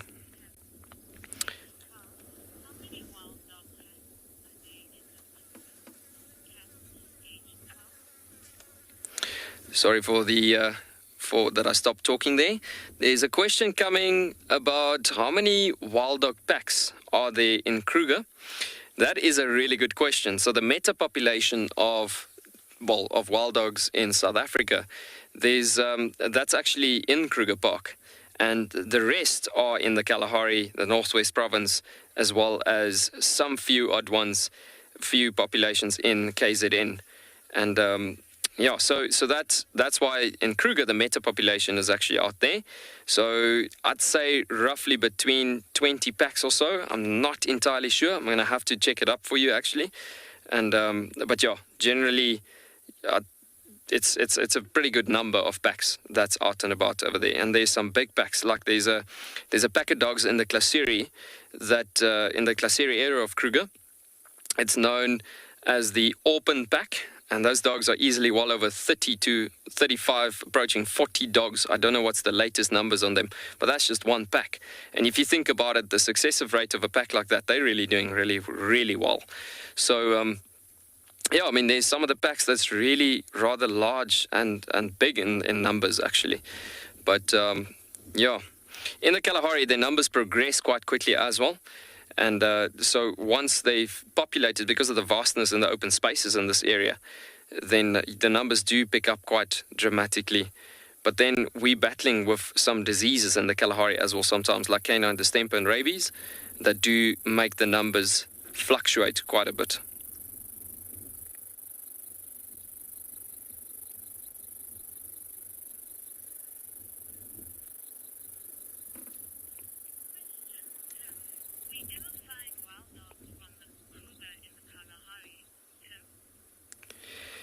Tim, you're asking if we would ever find wild dogs from the Kruger in the Kalahari.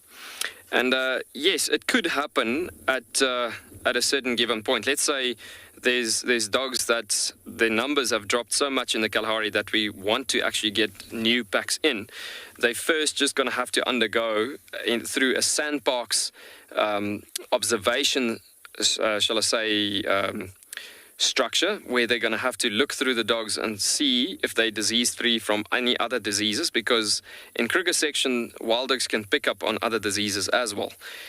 So the Kalahari is almost a complete disease-free area, apart from the canine distemper and rabies that we have in some of the canine family species, yeah? But yeah, we first going to have to go through that monitoring system and making sure that they are clean, and then we could possibly get dogs in. from the Kruger Park. But yeah, the Kalahari, it's best actually to have dogs from the Kalahari. There's a few properties in the Kalahari that's got wild dog populations here and there, which is really good for helping out this fantastic predator that we're hoping is not going to die out in the nearby future. But yeah, hard work always pays off. So you got to continue going at the conservation efforts that we're trying to put in to monitor them closely and try keep the numbers going as much as possible. Obviously, we won't get involved in it like as an interference with nature, if I could put it that way. But yeah, try to put in efforts as much as possible from a monitoring point of view, see if they're doing well. But as I can see, these dogs are doing fairly well. They're doing really, really good. As we can see, the bellies are halfway full. They have eaten something possibly yesterday morning.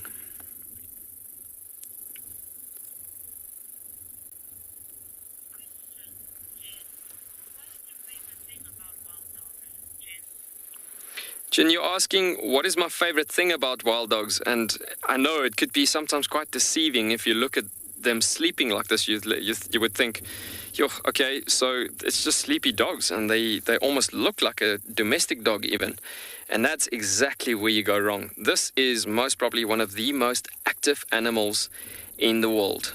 Because they associated with wolves, they are actually the African version of a wolf.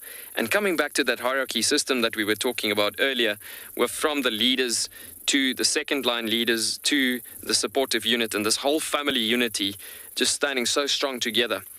If you look at how they stand together in that family unity and how they take care of each other so well and doing so much for each other. I mean, I've seen many, many different incidents that I can quickly think about on my hand. On one hand, many different incidents which I've seen where they take care of each other in injured situations, where they take care of a pups at a den site so well and nobody gets left behind. So they represent one word, really great love. And that is what it's all about. And on top of that, it's a really beautiful animal. So broadly, it's just so special understanding the species and being able to monitor them closely, being able to see what they're telling us about this ecosystem as they are a very, very good indicator. So yeah, truly a very special species.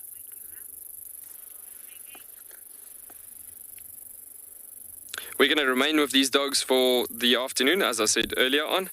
And we're definitely going to try and see if we can possibly get a potential hunt this afternoon on them and try to follow them in that hunt.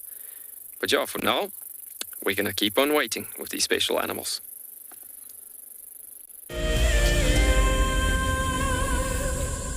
When on safari, there's nothing better than an evening spent under the stars chatting around a fire, with the sounds of the wild all around you. If you sign up to be a WildEarth explorer, you can build your own memories by joining our guides for regular fireside chats.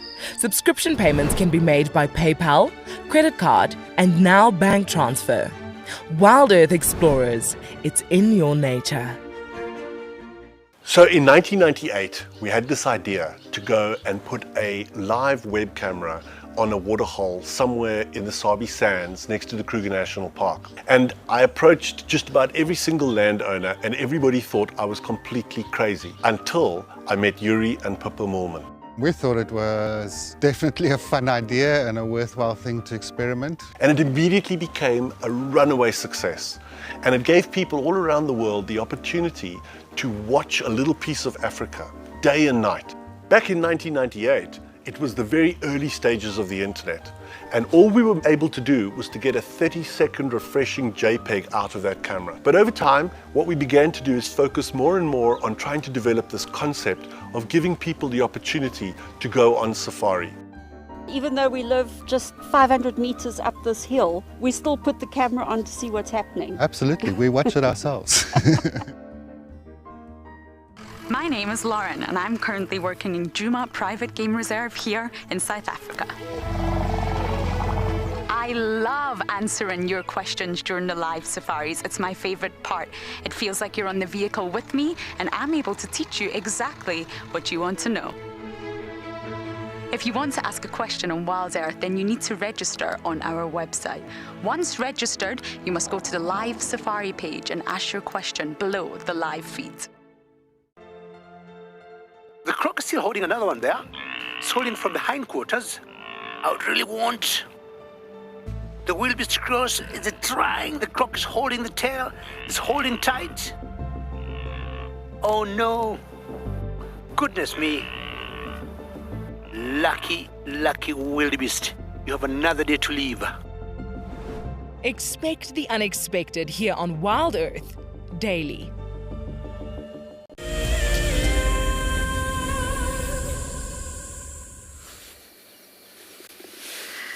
Believe it or not, our lions have not done much. But if I were the apex predator, I wouldn't be doing much either.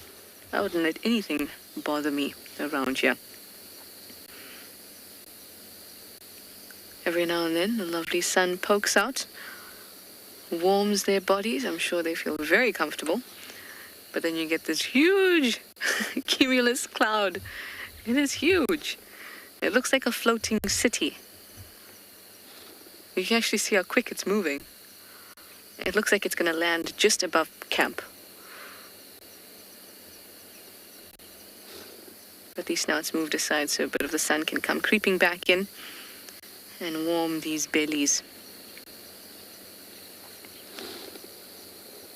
There's an occasional movement here and there.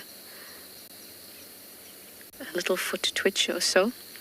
But all sleeping movements. I'm not saying flies don't seem to be bothering them too much, which is great for them or any other pests. Usually you'll see their ears going and their tails swishing. But today, everyone's looking pretty comfortable. I'm sure it's very rare for them to feel this way. Normally, there's always something bothering them.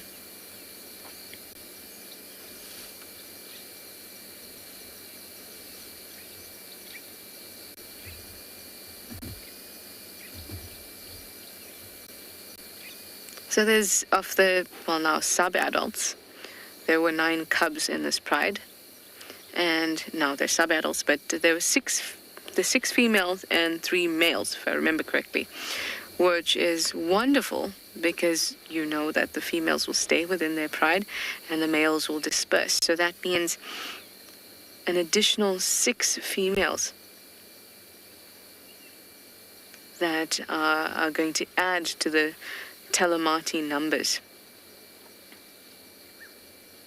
That's really nice to see the pride grow like that. But then, so there's 5 adult females. It'll be 11 of them.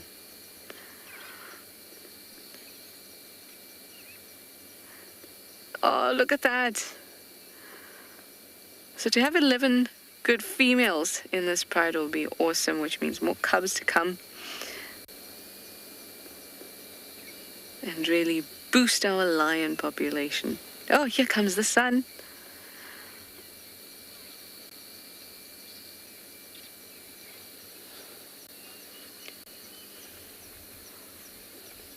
As the floating castle moves by, the sun has peeked out. Oh, look at that. That is so pretty. You can actually see it moving slowly. So, so lovely. Melissa, you'd like to know if it's true that lions will hunt anything? That's pretty much true for any carnivore. If it has the opportunity to take something, it will. Even, if a wildcat comes across something that it wouldn't normally take, that maybe it finds a dead genet or something like that, it may still take it, or an injured genet. So it's all about opportunity. Because when a carnivore is hungry, it's going to do something about it. In fact, if any animal is hungry, it's going to do something about it. It's going to get desperate. If a herbivore is desperate, it's going to start eating leaves that it normally wouldn't. It's going to start eating a whole lot of tanniny leaves, and that's going to make it sick, but at least it will be satiated, or at least get there a little bit. So the same thing goes with lions. If they're hungry and desperate enough, they will hunt anything.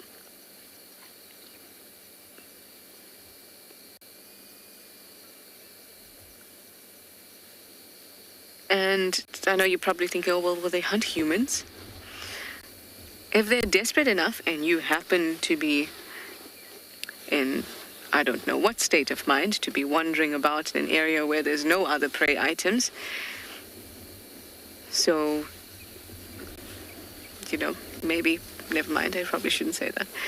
So you're wandering about in this area for, I don't know what reason, and you come across lions that are desperate, they probably will hunt you.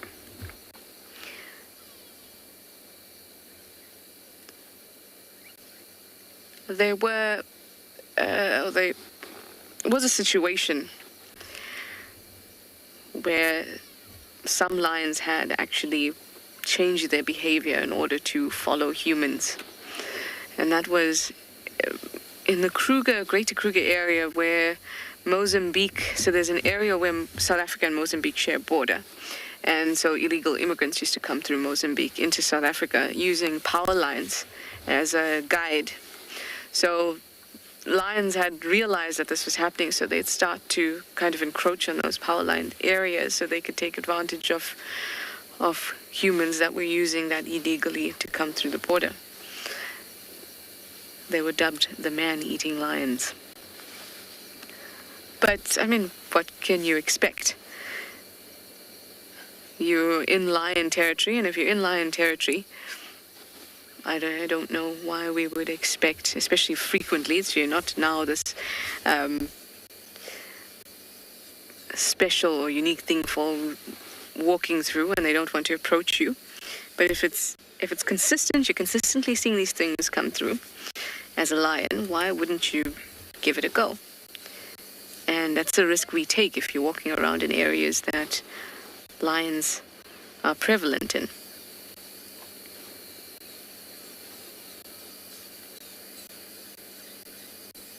I've seen lions go up when we talked about the big things there, like humans or other big animals. But they would also take small things like francolins. I've seen them go crazy over them. In fact, this morning, they were jumping about at some francolins too because they looked so hungry they were trying anything. Nicanova, you'd like to know if there's a large animal that would either hunt the lions or attack the lions, something like that. Sorry, Nicanova. But hunt, obviously not. Because a hunt implies that there is some sort of planning and intention. And if a hyena came across an injured lion, or a lion at a carcass on its own, or with a meal on its own, and you have one lioness and about 7 hyenas or 5 hyenas, then they could displace that lioness and perhaps attack her and maybe kill her and eat her. But that for me doesn't constitute a hunt. That is a sort of a battle or an attack where a dead animal is the result and then a hyena would then go about and eat it. But that for me doesn't constitute a hunt. But then I didn't quite hear your question, so maybe you meant just attack. And in terms of attack, several hyenas can displace one lioness, but if there is a male around, that's very unlikely unless he's injured and has some serious problem. Yes, you meant just attack. But one animal that will make an effort to, quote-unquote, attack, or rather chase, would be elephants. So if elephants come through here now, and they see these guys and they feel a bit irritated. It can go, well, they're going to get irritated by seeing predators. So it can go one of two ways. Either they'll trumpet, posture a little bit and go away with their tails stiff and their ears out, or they could run into the lions. They could really upset everything that's going on here. And for me, that's intent to do something to the lions. So I would say that that would be an attack. A lion could definitely get killed that way, but I haven't heard of that happening too often. It's a strange thing. Out here, it seems that most animals have a good amount of respect for each other. I know we think of respect in a human way, sort of like you look up to this person, or you admire this person or this animal or whatever, and we think of respect in that way. But respect is also in the natural world or in the animal world, is knowing the capability of the different species around you, the different animals you've come across. There we go. So knowing what to expect from them and knowing that you don't want to be hurt, it's just about that knowledge. And that knowledge is what I describe as respect in the animal kingdom. Oh, some stretching going on. Wonderful. Well, speaking of those animals that the lions get respect from and give respect to, it seems like Steve has one of them.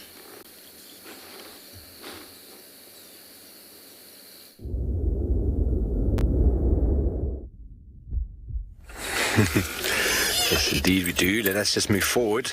The big fellow's just moved behind the bush. Another animal lions have respect for is honey badgers. I was with the pride of sleeping lions once, and the honey badger came running straight through, not too bothered with what was going on, and suddenly he found himself in amongst 20 odd lions. The lions all jumped up, ready to pounce, and the honey badger just growled at all of them, and they all went, no, no, no, no, and they basically just said, through this way, thank you, kind sir, and let him go. Okay, so we've got an elephant here, everybody. Very strange situation with this elephant, because he's got no tail, but naturally looks like he was born like that, which is very strange. I'm just going to try a bit closer here so you can see him. Tell me when you got him there, Johan. Okay, he's going to hide his bum behind the bush. He's a bit self-conscious about it. It's just a gaping hole. That is his bottom, which we will try and get it in the view of as he eats a sickle bush. But when we looked closely the other day, it almost looks as if the tail is deformed and inside the skin, because there's no scar, as if it was eaten off or chopped off or anything at any stage.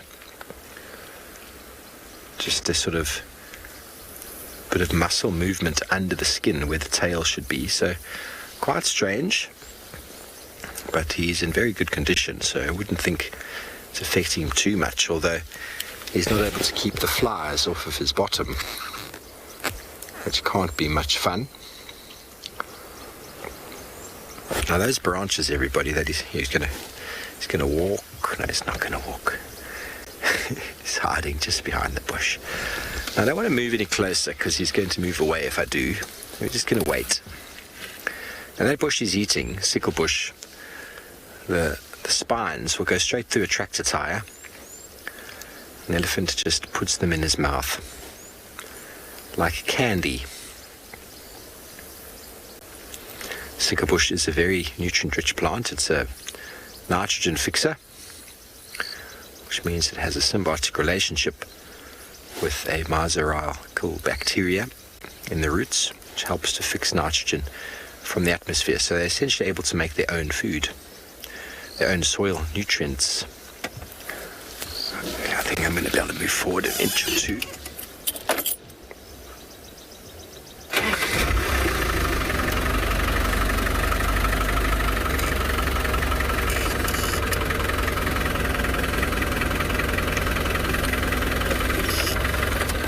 Oh, look at that. It looks quite uncomfortable.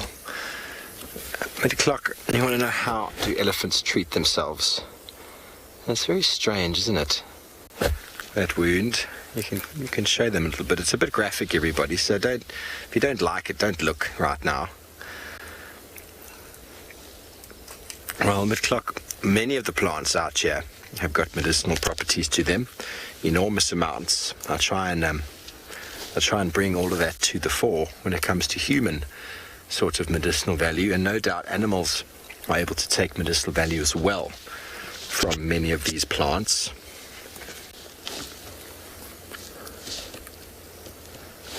Very helpful to know.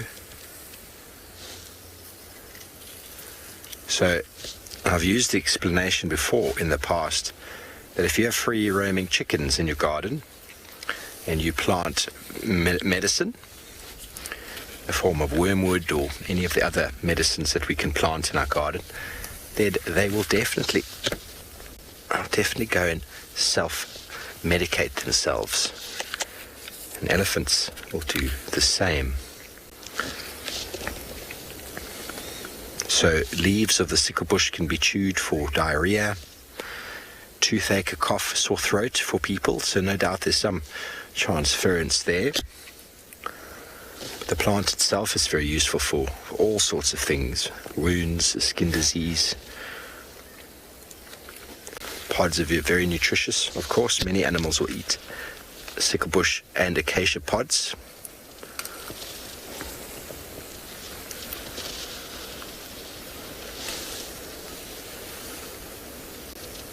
So if chickens are able to self-medicate, I have no doubt that elephants are. Don't forget, elephants are like people in a way, that they don't eat anything they don't know. They're introduced to the plants that they feed on by their parents in a very long, slow process of education. And so over time and through the seasons, no doubt with their communication, when the calf is maybe feeling something, the mum can say, come on, over here, you see this plant? Do you smell this plant? You can eat this to treat exactly what it is you're feeling.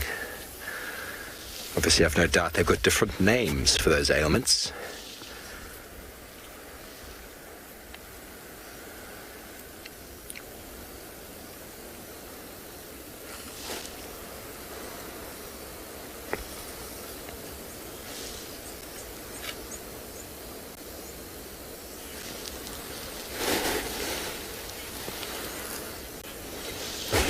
No, Glenn, I doubt it'll affect the balance. The tail's way too small. I mean, cats mainly balance, or monkeys. Elephants are pretty grounded. And the tail is mainly there as probably a form of communication, as well as a way to keep the insects from activating or accessing of the softest part of the animal's body.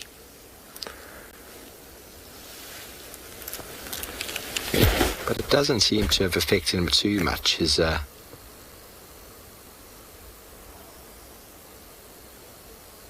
body's in good condition, his hips. He's just got a really weird hole. I suppose that's what elephants would all look like if they didn't have a tail. He's very chilled, very relaxed. We're down here in the southwest of Pridelands, about to turn the corner to a little dam called Buffalo Dam. Haven't really spent much time down here in preparation for exiting out onto Zebra Clearing for a wonderful sunset. And it is looking like the clouds are going to be very fitting this afternoon for exactly that.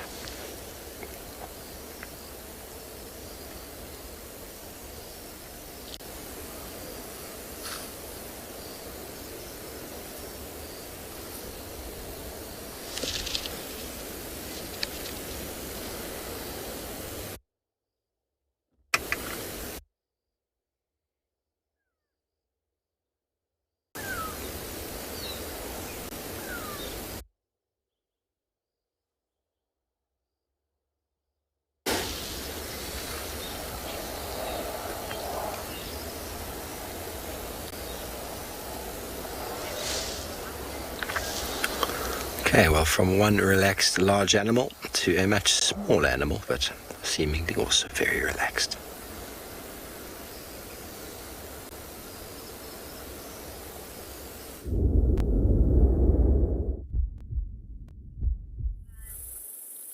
Welcome back, everybody. And looking at this wild dog just flat out to sleep, but we've got a bit more tail wagging happening here at the moment. There's one that's just gone up onto its feet. It looks like the beta female has just popped up here again as well. Bit of a sneeze, just clearing the airways a bit there. But yeah, looking at these dogs, we have had a bit of rather, shall I say, quite a bit of sleepy activity happening. But slowly but surely, they should be starting to get a bit more activity levels up and going. She's just gone to visit the lavatory again, which are very cool.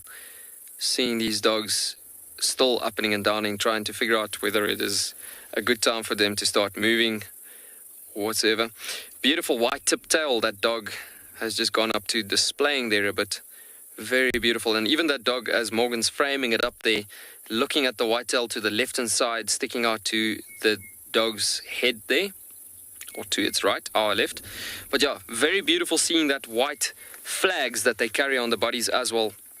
As we were talking about hunting formations earlier and everything, it's quite interesting as we were just seeing that whitetail constantly when they move through thick bush and hunting at long distances. That white tails are actually a very nice indication for them to keep tabs on each other when they're hunting through denser environments, because every now and again they see that white flashes of the tails coming through the bush, and then they can keep on location on each other so they don't lose each other when they're hunting through a given area. And especially when they caught something on a potential hunt or so, then the tails are up in the air and the flags are indicating to the rest of the dogs still coming on to the kill and on their way to the site. Tails in the air and just showing, yeah, here we are, and there's a lot of chattering about at that given point in time when they're cornering an animals. So that is how the rest of the pack, and let's say the dragging of the back line starting to come in to support the actual motion coming up to that tails.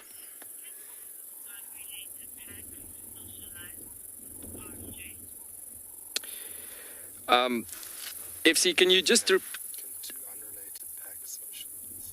Okay, yeah, so the question was there, can two unrelated packs socialize? It's actually quite interesting when that situation happens.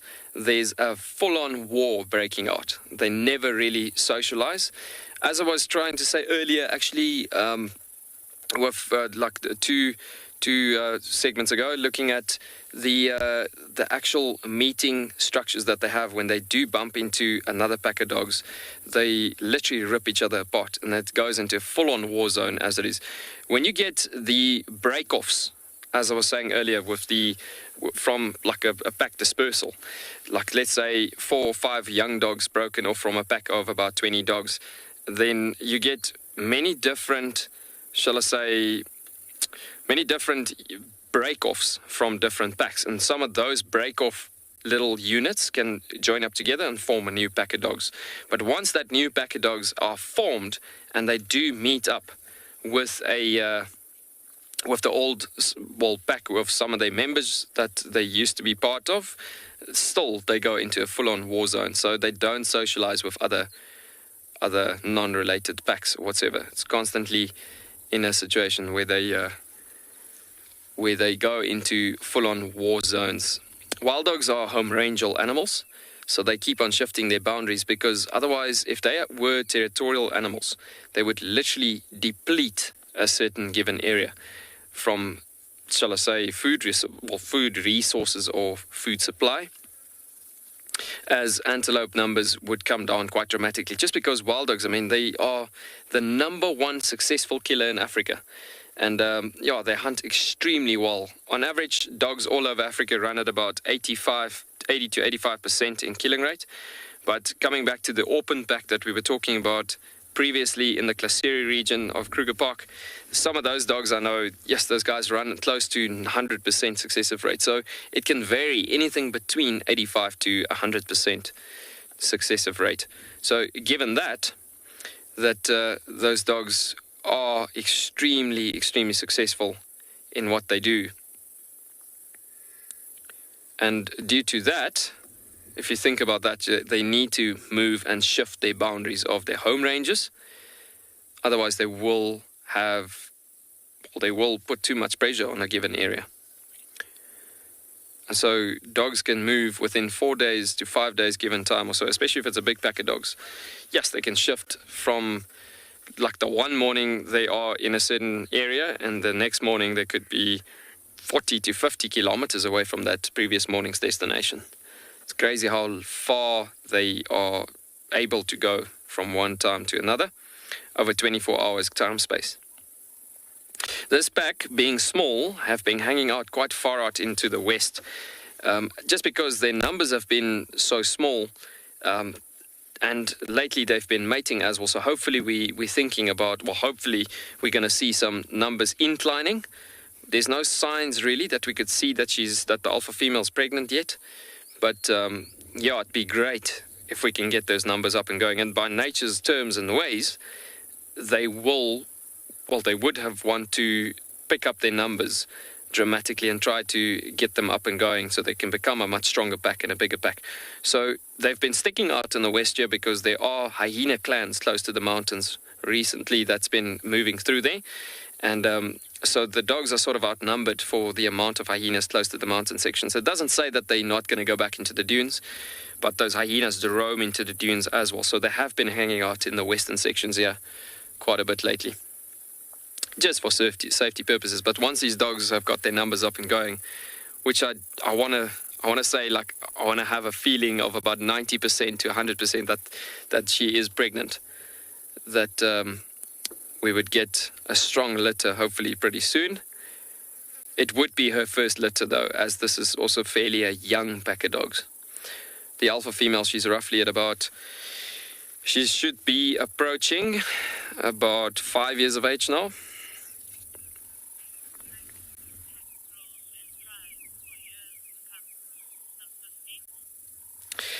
So there's a comment that just came through saying that we hope this pack is surviving and actually building up great numbers for years to come. And I really couldn't agree more. That would be so amazing if we can get these numbers up and going quite amazingly. And so yeah, I mean, the thing is also that wild dogs, being such active species and such active animals, it'd be so special to get their numbers up and going. And like I said, through nature's ways, as it will go through, they will feel that they need, or they will feel the need for picking up their numbers dramatically. So that is why we've had mating been happening about 2 weeks ago or so. So I'd say give it another 2 weeks, then we should be starting to see some mammary gland swelling on this belly if the mating event was successful. So during a time like now, this time of the year, heading into March, if, let's say, that pregnancy didn't take, then it could get to a point that she could fall into another estrus period between, well, the month of March up to April. And if that one takes, then we'll see some pups in July, something like that. But I'm being very hopeful here. Let's just shift with them a bit as they started getting up a bit there. Looks like they're going to keep on moving a bit further to that side. I don't know if it'll be the actual movement for the afternoon yet. I can feel the temperatures come down quite nicely now. And yeah, they should be slowly but surely starting to get mobile and active now. Oh, we're going to get some nice light on these dogs here, as they are really nicely presented, this beta male moving through here as well. You can see he's walking around still in this position. A stunning light seeing them in this environment where it's fairly clear and open. Seeing the different colorations on him.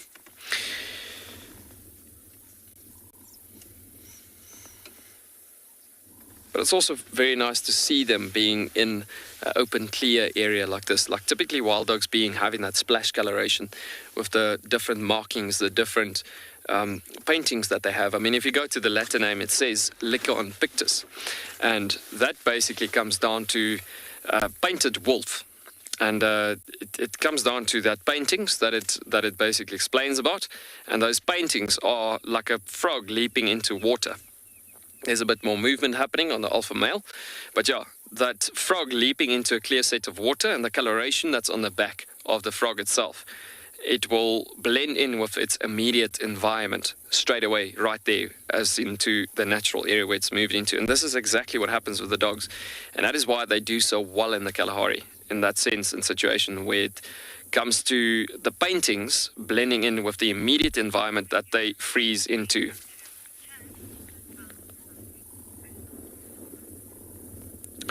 So yeah, it'd be very cool to see these dogs moving through the splash coloration, moving in these hunting savanna environments. And we're really hoping to see something like that a bit later. But yeah, for now, we're going to send you back over to Chad, where he's found something fairly special.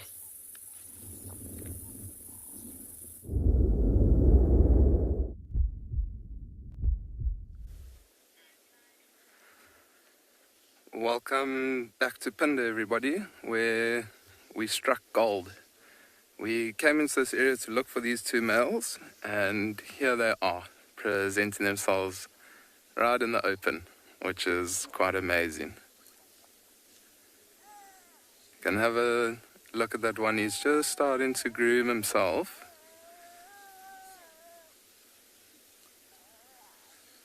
And another little pot of gold. As we were on our way here, we actually saw a male leopard that was just crossing the airstrip.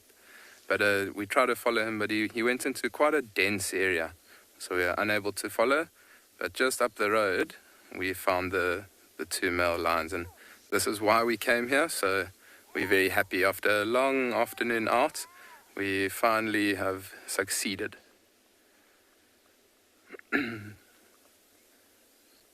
They're just beautifully presenting themselves out in the open. Look at that yawn. Yo, how incredible is that? He might even start to groom himself.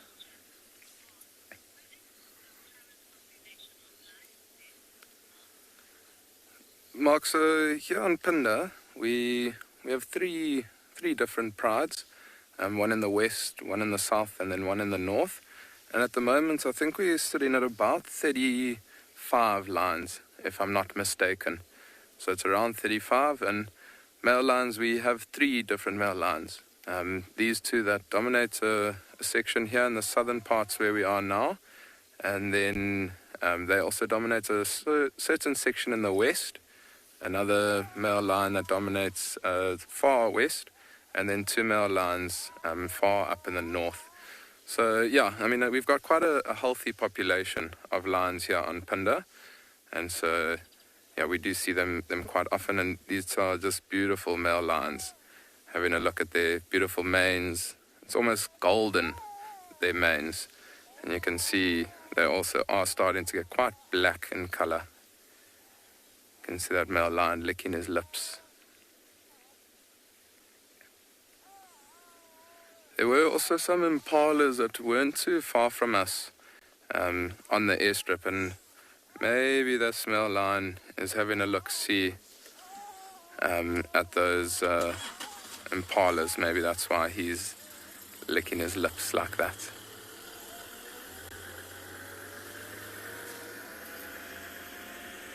But if you have a look at him grooming, he did yawn a little bit earlier. And those are often 2 signs that we look out for when male lions start to get active.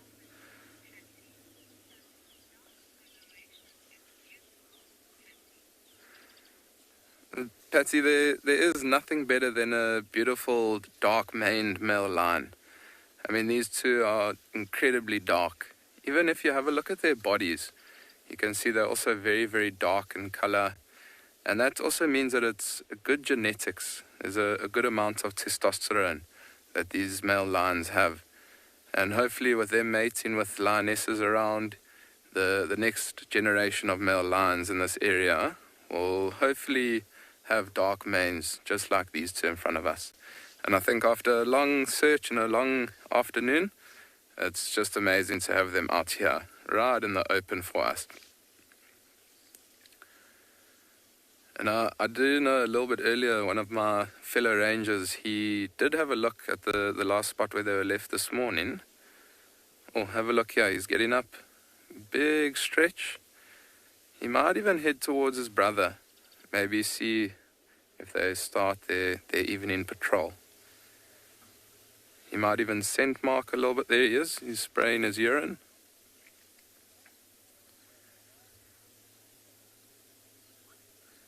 Maybe he's just moving onto the tarmac. Maybe oh, no, just repositioning. It's often what happens out here. They give you all the signs that they're going to start to get active, and they'll get up, stretch, and then they'll walk 3 or 4. But at least his head.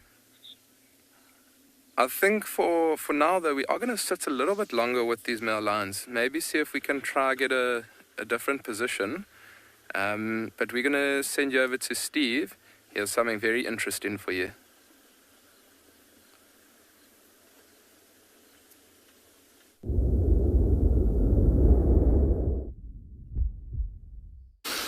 Well done, Chad. Enjoy your lions. Everybody, it is that time. Take a seat, sit back, relax, and I'm just going to hold off speaking, allow you to enjoy a beautiful, beautiful sunset.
Tony says gorgeous. And Edward is loving the texture of the clouds.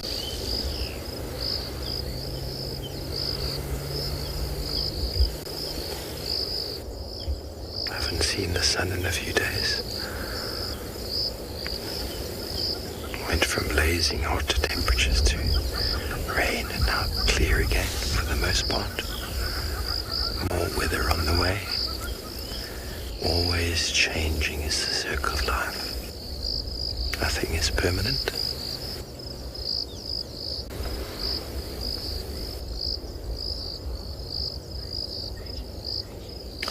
Well, blessings to all of you out there on this wonderful Sunday, on this last day of February.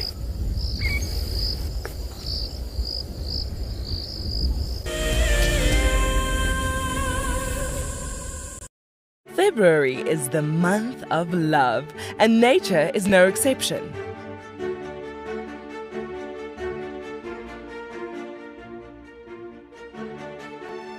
Tristan and Trishala will be igniting the flame to discuss the bonds formed in the African wild. Sign up to become an explorer and join them by the fire on Sunday, the 28th of February. WildEarth Explorers. It's in your nature. The reason why we see that wildebeest by himself is because he's a male, or a bull, as we typically would call him. And what he does is that he marks and defends an area. Essentially, he is looking for the ultimate piece of land or prime property. Needs to have good grazing, needs to have a water source close by. And not too far away from here, there's a sickle bush thicket that would provide just enough shelter from the wind and the rain. My name is Steve, and one of my favorite things at WildEarth is getting questions from you. The type of questions that I really like are those ones that really help us to unpack and understand and really integrate the ecological knowledge and fully appreciate the importance that animals such as these Cape buffalo bring to the ecosystem. If you want to ask a question on WildEarth, you're going to have to register on the website. But once registered, just head on over to the live safari page and enter your question under the live feed.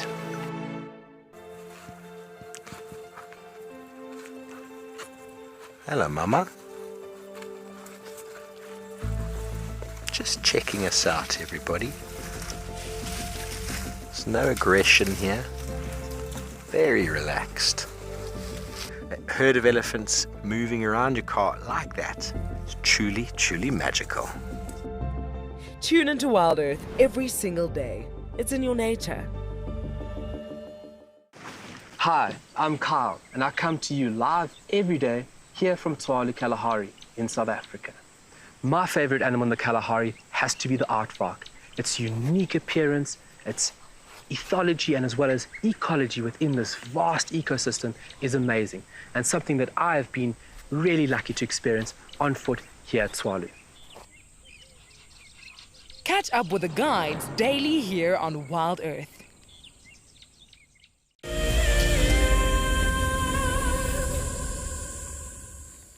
There's finally quite a bit of movement happening, a lot of grooming. There's even some low rumbles.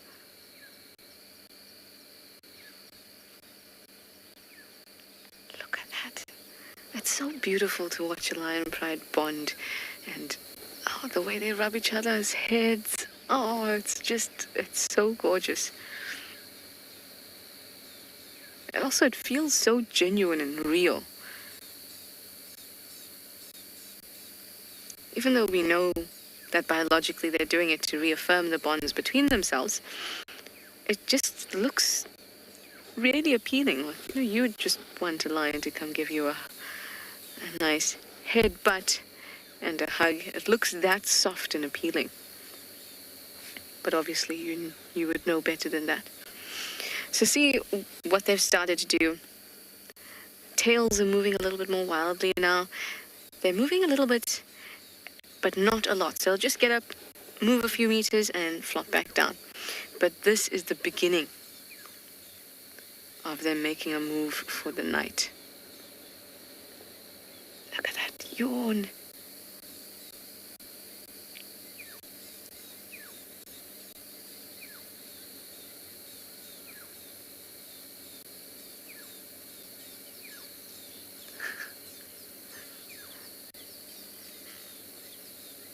Gorgeous.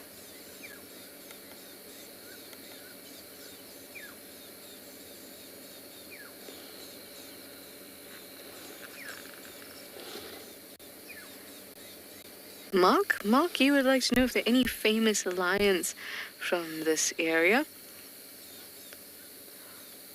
Well, the Matimbas were definitely famous lions.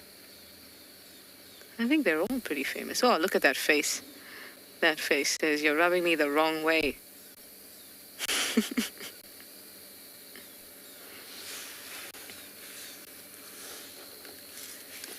But if you're thinking of a lion like Cecil,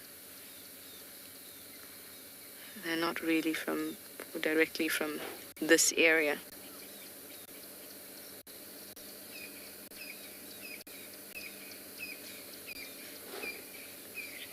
Oh, look at that, more stretches. There are also the Mapoko males that were famous. Oh, and the Majingilan, famous males. But famous lionesses and famous prides? Not really. In fact, all those males have reputations for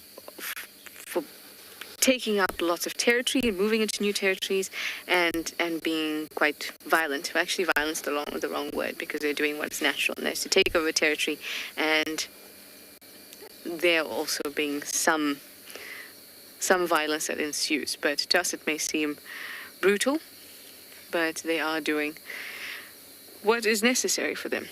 Oh, we've got some movement. Someone's moved. Oh, and not anymore. That was so cool.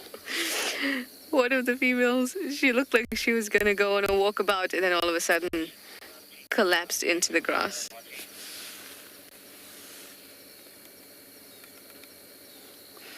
I just need to take this quickly.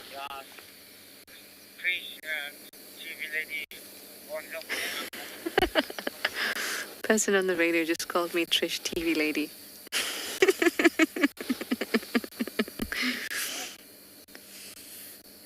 Sorry, which location was that? Right, I'll guide them in a moment. I'm glad to see that their general movement seems to be northwards, which is towards quarantine. Oh, there we go.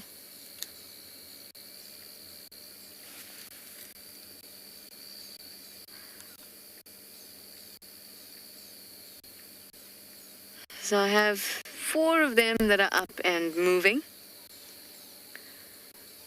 And flop down again. Oh, there we go. There we go. Oh, 2 are still on the move. All right, well, this is a great time to be with them, but we're going to send you over to Chad while I guide these other vehicles into the sighting.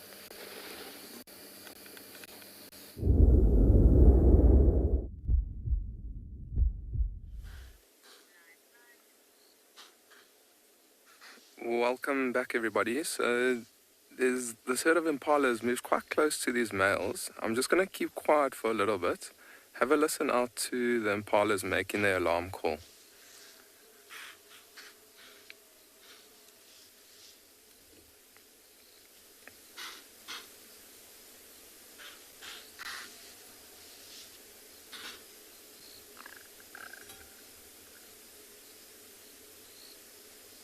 There's another big yawn from that male. Now it seems like all of them are running off, except those 4 that are just keeping an eye on these males. And you can see that the males aren't interested at all. I mean, you can see they are looking at them, but I think these males know that this isn't a very good opportunity for them to hunt. But how incredible are those noises to hear those impalas. So I also just heard a male leopard rasping just behind us, that one that we might have seen. As it's all happening out here at Phinda now.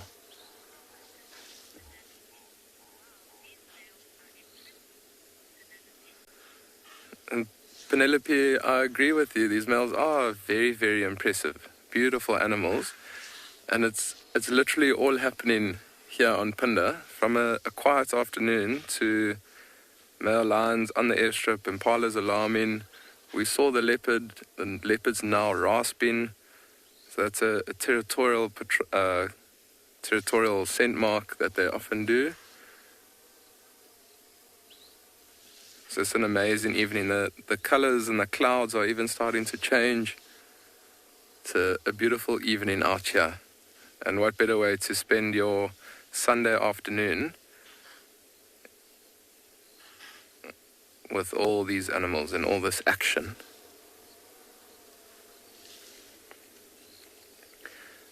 Now, I have seen quite a lot of the male lions. Both of them have been yawning quite a lot. So I think that they're not too far from getting up. I mean, we did see them a little bit earlier stand up, move a little bit, but they've now started to lay down. It also is definitely worthwhile spending a little bit of time here and seeing maybe if that leopard comes back. I mean, it can hear the impalas alarming, but I don't think the impalas are alarming at the leopard. I'm sure that leopard knows that they're not alarming at it, so he might come and investigate and see what's going on. It's an amazing noise to hear a leopard rasp, and I think one of my favorite noises in the bush has to be a male lion vocalizing. I mean, to be within 10-15 meters of a massive male lion vocalizing or roaring, it almost, like the roar, it almost vibrates through you. And if you haven't been on safari before, I suggest you get on the first plane out of your country and straight to the nearest game reserve and see what it's all about out here.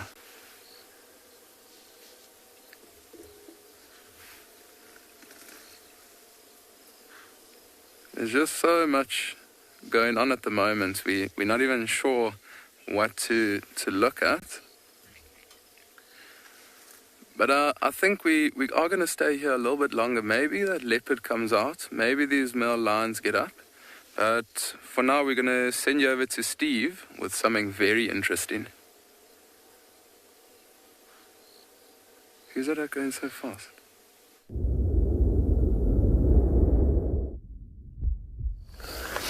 Yes, well, the sun just keeps changing on these clouds, and although there's lots of amazing wildlife activity, sometimes it's nice to just stop and watch. And these silent moments are also quite profound in that the noises of the night start to come awake. Isn't that beautiful?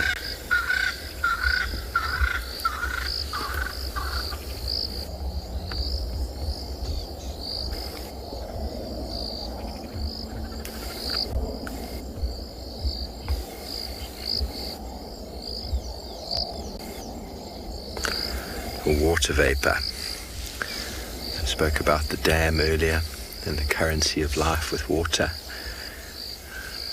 The sun's rays heat the water, it evaporates and creates beauty.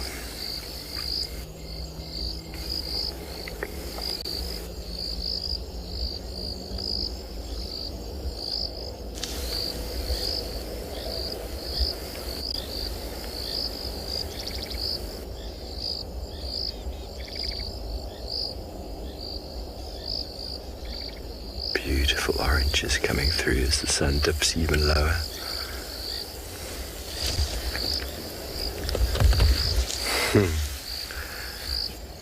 And the Canova, I hope so. I hope they enjoy it. It's hard to say, really. You never really see them staring at the sunset, but for many animals, especially your prey animals, they watch the sun going down and a very different thought pattern arises in their head. Now the night is emerging or approaching, and with the night comes the darkness. And as you've seen with the lion activity there and possible leopard activity, they start to get active. And so for us, with the safety of our homes, we watch the sunsets in anticipation of a nice relaxing evening. And if you're hunted at night, you must be thinking to yourself, oh goodness, shall we survive? So maybe they enjoy the sunrises more. Another night survived. Another day of light on its way. You think back to our ancestors, if they actually took time to appreciate the sunsets, or if they felt the same, that now on comes the darkness, the roaming predators.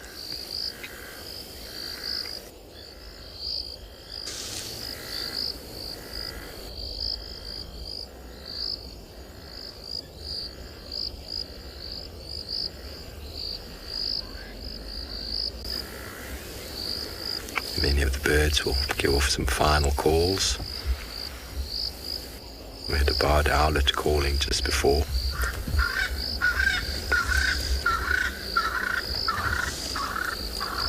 And the high rasping call of the Swainson spurfowl.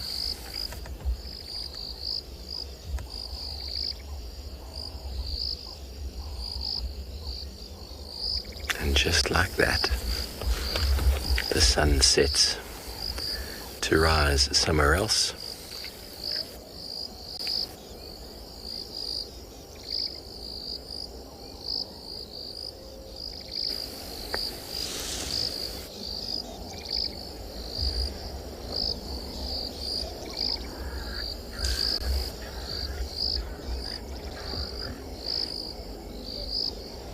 And with that, we shall continue.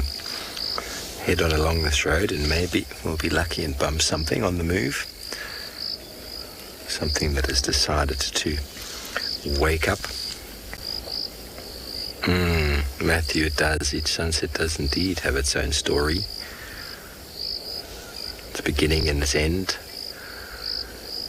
And this one, in particular, is the end of the month. Start of a new month in the morning. Start of a new week as well.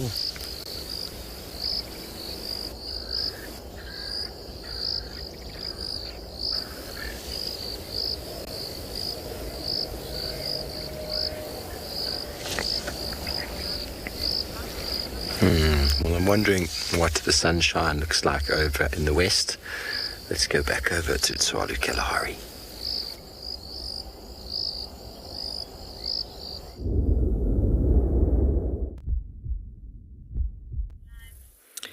Welcome back, everybody.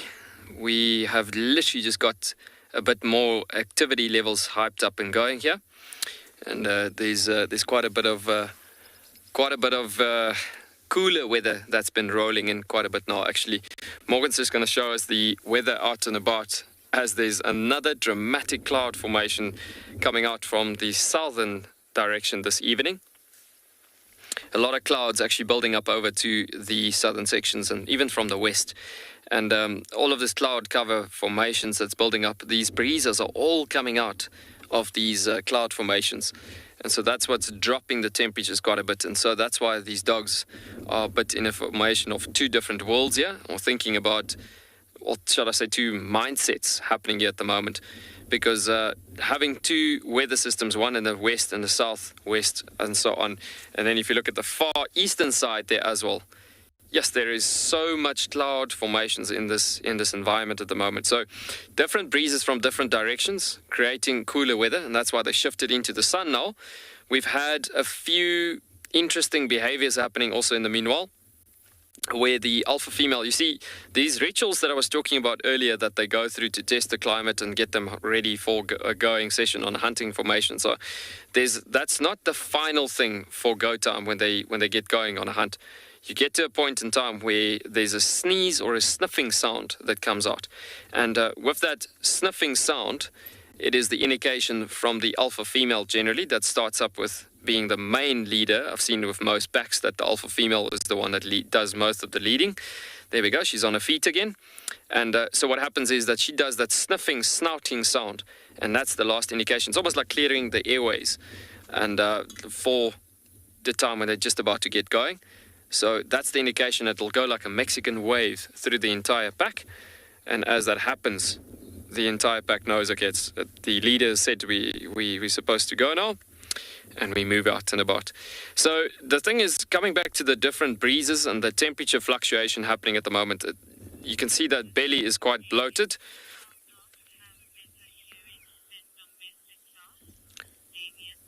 Damien, you're asking if wild dogs, do they have better hearing than domestic dogs? You know what? In certain ways, there would be certain similarities, but if you look at those big buckets for ears, these guys almost got like ultrasonic hearing. And what happens is with those big buckets for ears, that's fantastic hearing that happens out and about over there. So that great hearing with almost, I want to say, like a satellite dish being put around it, that is what makes the wild dogs being hunting in the wild so much more effective in hearing, actually. And she's just gone laying down again. So coming back to what I was saying earlier, with the different fluctuations of the temperatures coming through, and so it will happen to a certain point where they in two worlds now, because yes, it's the adequate temperature for them to get going on a hunt now, but also the other thing is that the moon is going to come up most probably a few seconds, well, not a few seconds, but like half an hour after sunset, I think. And it's very bright and full at the moment. So, yeah, it's almost like they're in two worlds. Should we start hunting now when the breeze is nice and cool, or shall we wait for the moon, where we can still see at nighttime with the moon that is so bright? So, yeah, it's sort of like two decisions that they got to choose one of in this time. But there's been a lot of signs. We've had one ritual already when you've been at the other destinations, and where there've been a meet and greet display. As that alpha female came up to the beta female there just now, in that position where she was just sort of displaying there, like sort of the other one went into submission, dropping down. That's obviously showing us that the beta female has dropped down in respect because she's second in charge of the pack. But the thing is, that was a fairly close to a display almost happening there, where they go through these rituals.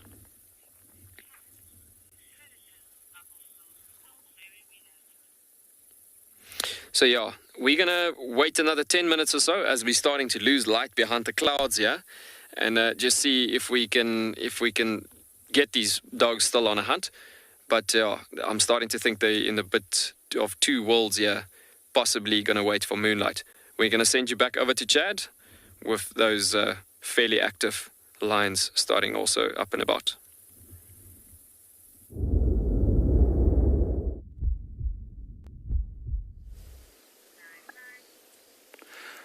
Well, welcome back, everybody. So from fairly active lines and their heads up, impalas alarming, leopards rasping, it now seems like these two males don't have a care in the world.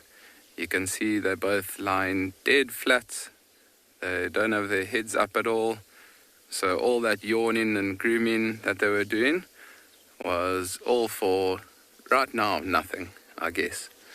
But I don't think that they will be here for too much longer. I think maybe once that sun does start to set, once it gets a little bit cooler, I think these male lions are going to then start to get up and maybe go on a territorial patrol. We know that they haven't been to the territory quite far west for 3 or 4 days since we saw them on that buffalo carcass. So, I mean, it's almost time for them to start heading back into that area and re-scent mark their territories. So I think for this evening, these two male lions have quite a long evening ahead of them, vocalizing, scent marking, walking the boundary of their territory. But for now, you can see that they are just resting, trying to conserve as much energy as possible just before they do start to get active. And it does seem like everything has calmed down here at andBeyond Phinda. The sun's set already. There's no more monkeys or impalas alarming. Maybe that leopard has even moved off into even more of a dense area. Maybe potentially looking to hunt or even do the same as these male lions on a territorial patrol. We did hear vocalizer. Justin, male lions will scent mark daily. They won't necessarily go on a territorial patrol, but even when they are moving within a certain area, they will scent mark. Earlier on, when this male lion did and get up, he did spray his urine a little bit, so they'll basically scent mark whenever they move around. I mean, even if these two males had to get up now, they often will defecate, go to the bathroom, spray their urine, and then what they do is they actually use their two back legs and scrape the urine with their two back legs just to get all that urine onto their feet, so that when they walk, they're actually marking their territory as they go around on their daily routine. So you can say yes, they do scent mark every day, these two male lions. And especially if they maybe hear other males vocalizing or something like that.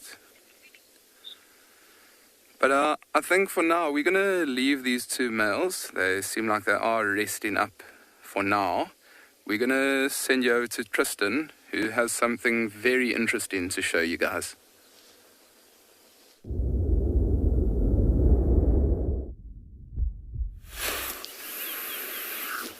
Indeed, it is very cool because it's our little helmetrikes that have found their little branch again. I was coming to check on them and also to see if there's any sign of Tingana coming out of the block, which we think is Tingana because we had tracks for a male leopard coming in towards this area.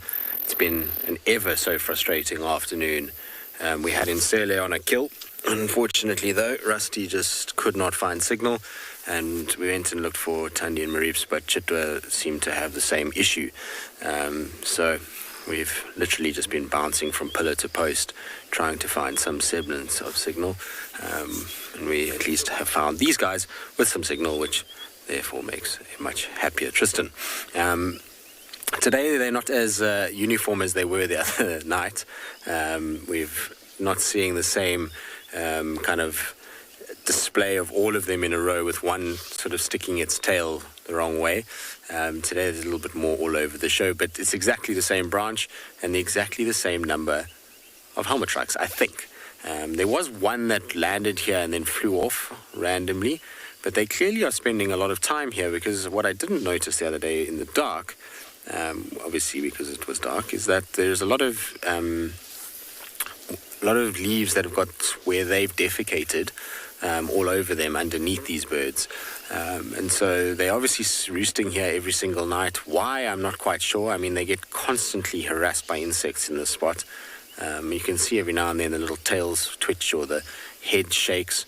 And that's because of all the insects that kind of buzz around their faces and their eyes and generally cause a little bit of trouble for them. So I would have thought that they would have found a better place to sit. But they seem happy, and so here they are. I know a lot of you are asking whether they're chicks. They're not chicks. These are all adult birds. They're very much as big as they get. They're just huddling together, A, for warmth, and B, because a lot of birds do this at night, especially social birds, so things like Aramark babblers, these guys, certain bee eaters. There's a lot of different birds that will kind of huddle like that, just to stay nice and warm through the course of the night. It must suck if you're the one on the end, though. You wouldn't want to be the one with the cold side. I think it must be much nicer to be one of the ones kind of in the middle.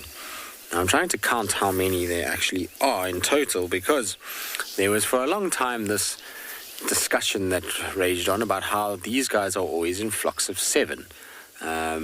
I personally have seen many different flocks that are not 7, but it's just a weird coincidence how often it is actually 7 birds in a little grouping together. I think I can count 1, 2, 3, 4, 5, looks like maybe 8 in this grouping. Might be wrong, maybe 7. You guys will be able to see better. I unfortunately don't have a monitor on this vehicle after the rain.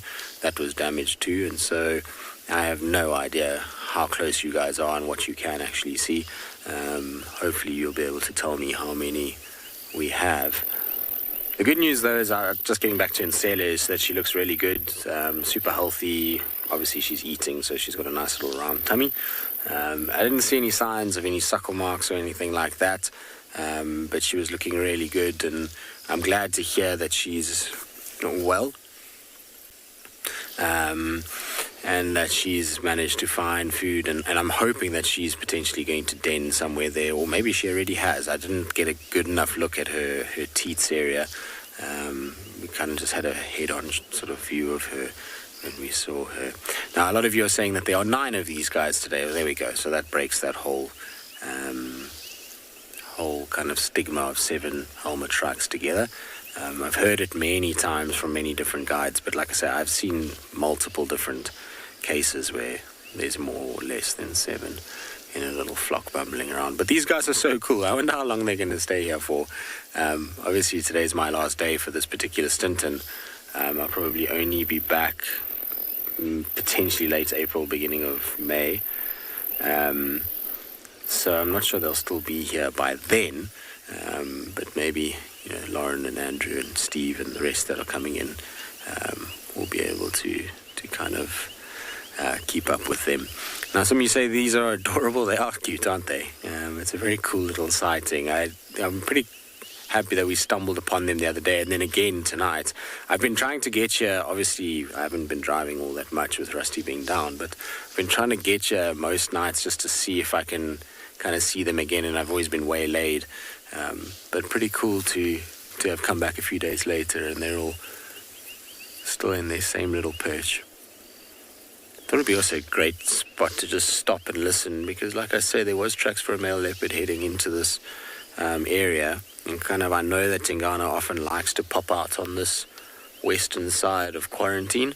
It's difficult nowadays to know exactly where he moves. His movement seems to be very random, and not nearly as choreographed as it used to be. He used to have very specific ways that Tingana used to walk, and he doesn't vocalize much anymore. So normally if you have a territorial male leopard and he's in an area like this at this time of the day, you're waiting for that rasping call if you haven't managed to find him.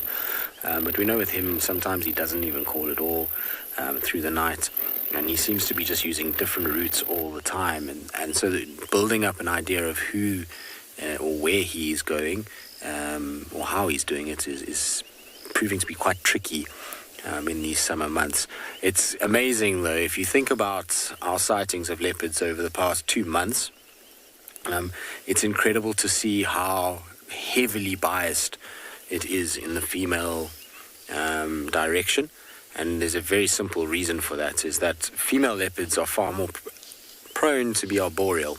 And so with the grass being the length that it is, and the thickness of the bush, we're finding a lot more leopards are trying to climb trees in order to get out of that grass, but the males still won't do it. They're still big and strong, and unless they have a kill, they're not really as interested in sleeping up a tree, whereas females will do so. And that's why there's this kind of heavily skewed bias towards females at the moment.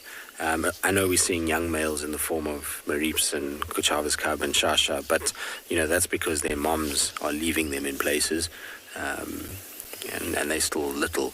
Once they get bigger, obviously it becomes more tricky. All right, we're going to leave these guys, go see what else we can find. Hopefully something will pop out somewhere along the way.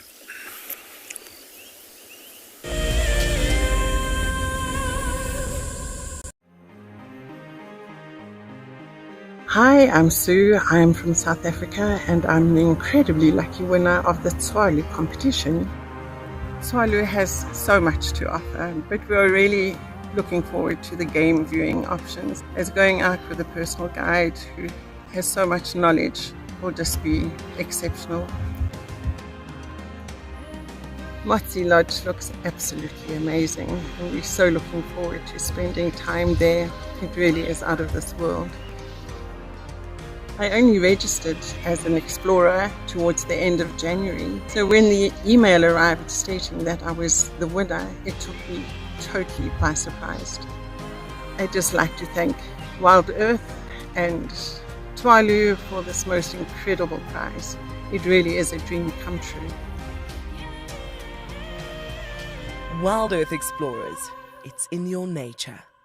Our bodies are made up of about 60% water, which means that in a very short space of time, you can dehydrate completely, a relatively efficient way of collecting water early in the morning is to take an absorbent material like a sock and to walk through the grass absorbing the condensed dewdrops on the grass. Once the material is saturated, you can then squeeze it out into a container, or you can suck it out directly into your mouth.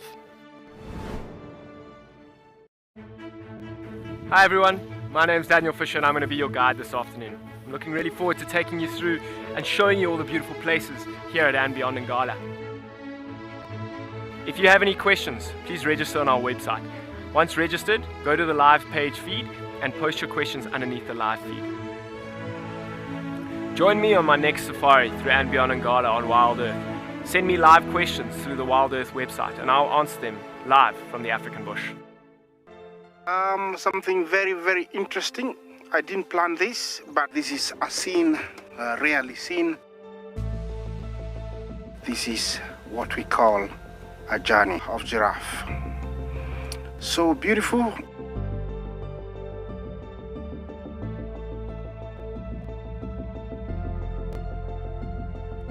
Tune into WildEarth every single day. It's in your nature.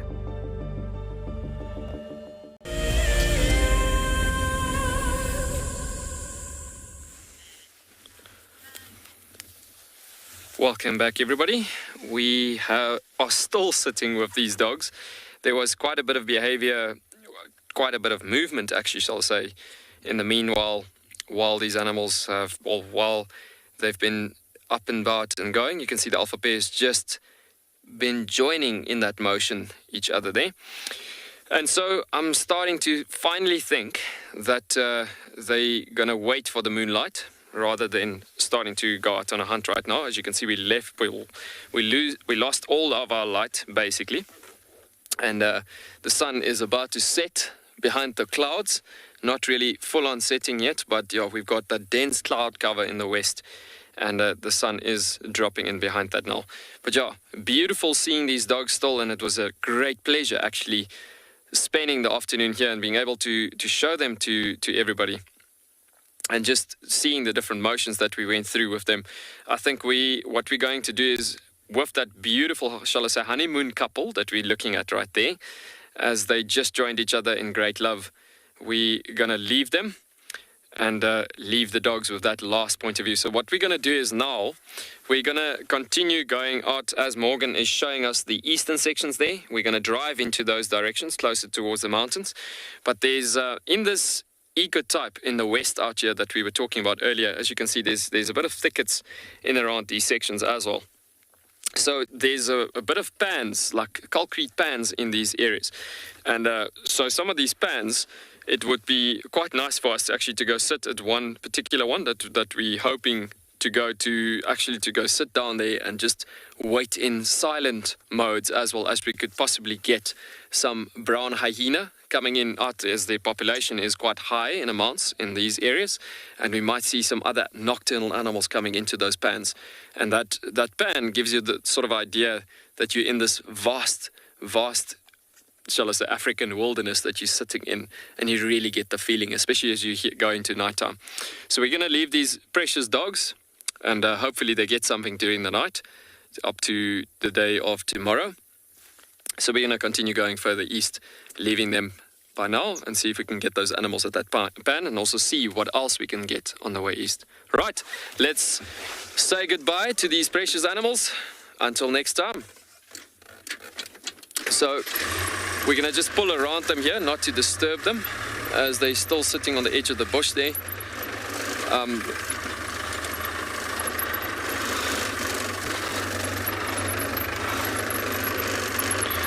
Alice, you're asking what nocturnal animals are very common in Tswalu. So typically you could get quite a bit of porcupines at night on your routes of night drives deep into the night. A very common species is actually the spring hare, or we joke with them, actually we say it's the Kalahari kangaroo, because it literally looks like a little kangaroo. And yeah, so those guys come out shortly after the sun has been setting, but mostly we find them with spotlight events most of the time.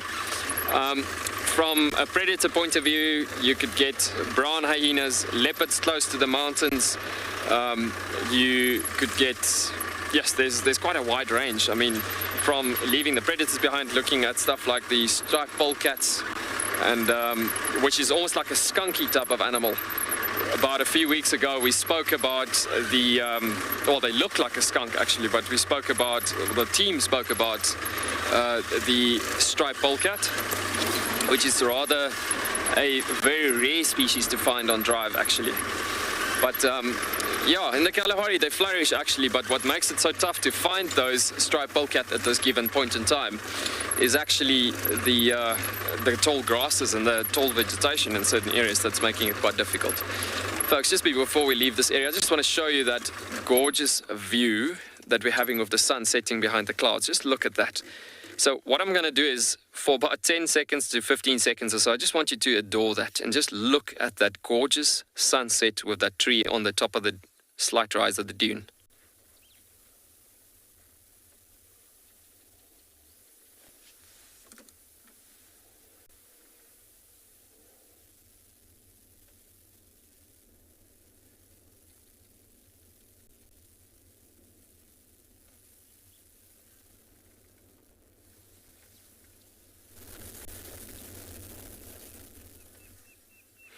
That's really something that could take your breath entirely away. As you could hear, there's a couple of barking geckos that was actually starting to chirp along with the crepuscular light starting to approach. Beautiful barking geckos that was chatting along, but isn't that just a painting in the skies of the Kalahari? That is something to look at for sure.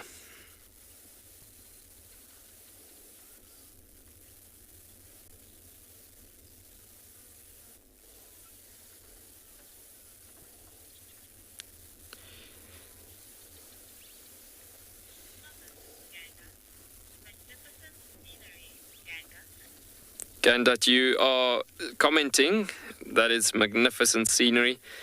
I couldn't agree more once again. I mean, that is really, it does look like a painting. And I mean, you see all those, the songs in the world goes, every cloud has a silver lining. This is more like a golden lining. It is just so beautiful seeing the colorations and the yellow colors coming out there to the golden colors to the blue sky on top of this all. How dramatic is that? I mean, that is just so special. Beautiful. Really stunning.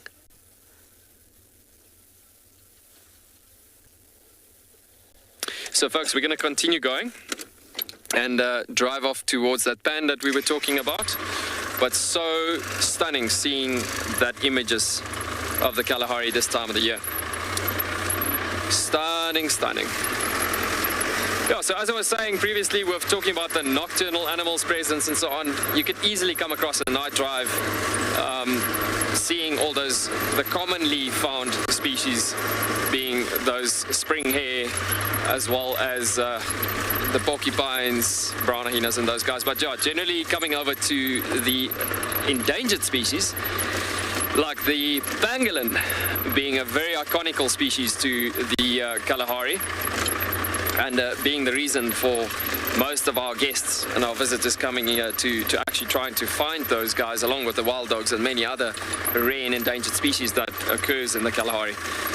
Excuse me. But yeah, looking at these formations as well, along with nocturnal activities, looking at archvark as well. That is a very cool species to find at night.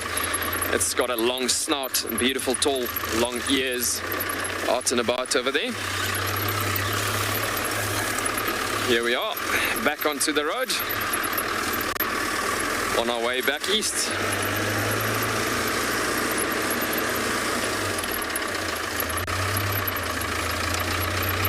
Andre, you asking if I've seen any snakes recently? About a few days ago, actually, there's been cobra activity around the meerkat burrows, close to the, I think it was the Mokala group, that one of the guides have seen small little cobras have been hatching out from eggs in a certain area close to that burrow systems. But yeah, I mean, it didn't affect the meerkats really. It's just a couple of youngsters that was hatched out. from that given position. But yeah, Cape Cobras is generally the species that you find most of the time in these areas, most of the year. And then looking at the puff adders, which is also occurring in the dunes, but in the dunes you see a very special species with two little, I want to say it's like two little short horns about this length on the head of it, and that's called a horned adder. And that you do see if you look very carefully on the dunes. Especially now it's a bit difficult with the tall grasses on the dunes, but yeah, if you go walk the dunes and you sit silently sometimes, you hear this hissing sound coming out of the bush, and it sounds like this massive snake, but you come closer and there's just this tiny little thing about this long. It's crazy actually thinking about it, talking about the length and the distances. So these are some of the dried pans that's coming up here. We're gonna just make a loop around this section as the road's bending around this section. We are driving past one of the pans, and these roads will never drive through the pans because it is what it is. Looking at these pans, it is quite a protected area in Tswalu, having these dried up pans, and then some of these pans have got water, and this is one of them that we're heading over to for a potential animal to come through to drink. But as I was saying, with these pans, why they are so protected, it's actually in a case that you get like fairy shrimps and things like that appears, that lays in dormant soils, well, dormant in the soils deep down, and once the water levels raises up again, they come into these temporary associations of these pans and so on. But yeah, coming back to the snake activity itself, I'd say about a week ago was the last snake that was seen. But yeah, we've got a lot of research work that's been done on the reserve through our snake researcher. His name is Tilo, and he does a lot for figuring out on the climate change. Well, a lot of the research work that's been done from the Tswalu Foundation point of view has been done for the fact of climate change and what impact it has on the animals' bodies and how it comes into the ecosystem and how it fits into everything. But quite funnily enough, thinking about how human activity was stalled the last year through all the lockdowns and everything, a lot of the human activity that was stalled created a lot of areas rainfalls and rainfall in abundance to return to areas and so on. And I mean, I can't say it for a fact, but we have seen a change in the environment where rains have started to return to normalities, and even to more than normalities, almost want to say abnormal rain in bucketing amounts, as you've been seeing. And look at again, there's huge rain formations almost every evening that we're looking at as it comes through. But yeah, most of it is done of that research work from a snake research point of view to the pangolin researching and all of that.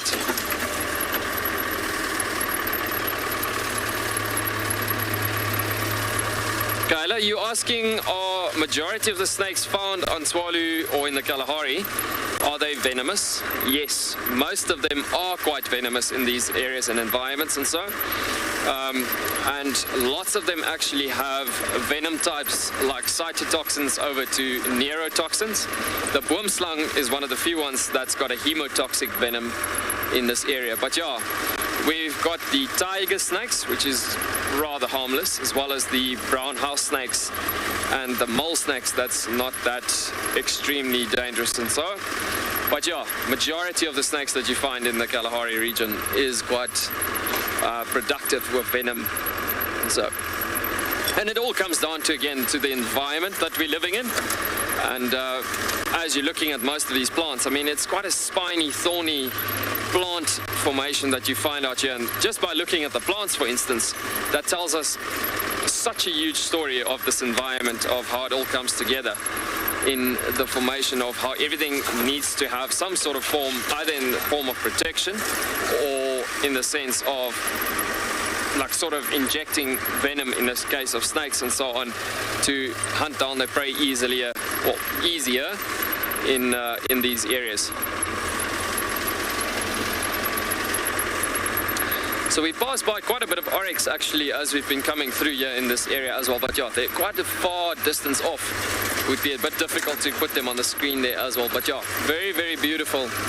This area that changes over. Just wanted to actually show you while we're driving through this area something quite interesting on these bushes that we're looking at here. So Morgan, if we can just zoom in on this bush over here a bit on the side here, if we can try that.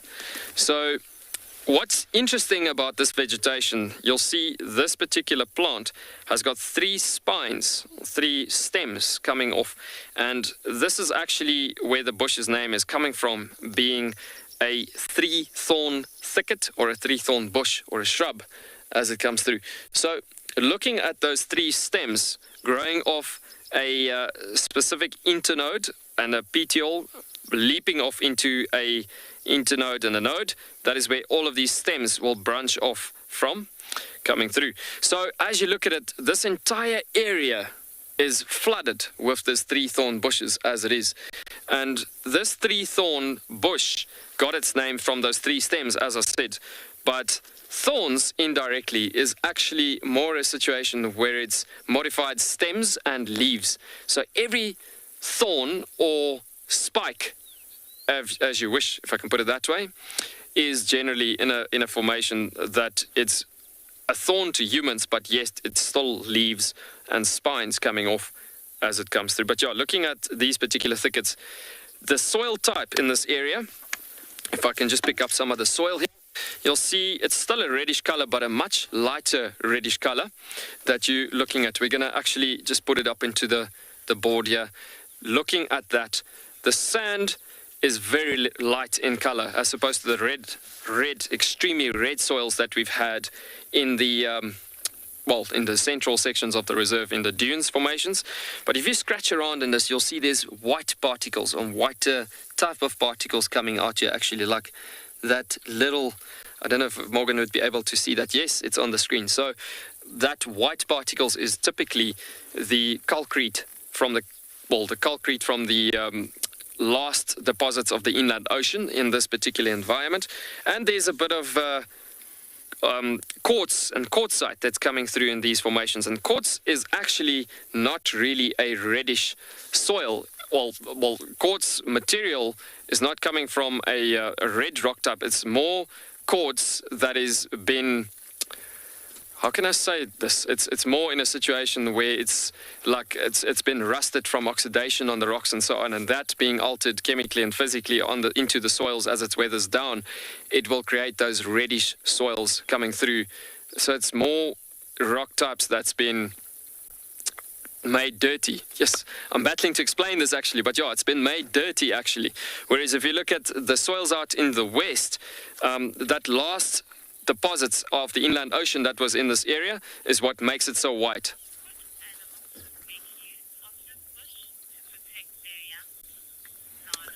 Lana, you're asking which animals will make use of this bush, and that is actually the next thing that I was heading into, actually thinking about explaining what is the reasoning behind this bush and why I actually wanted to stop here.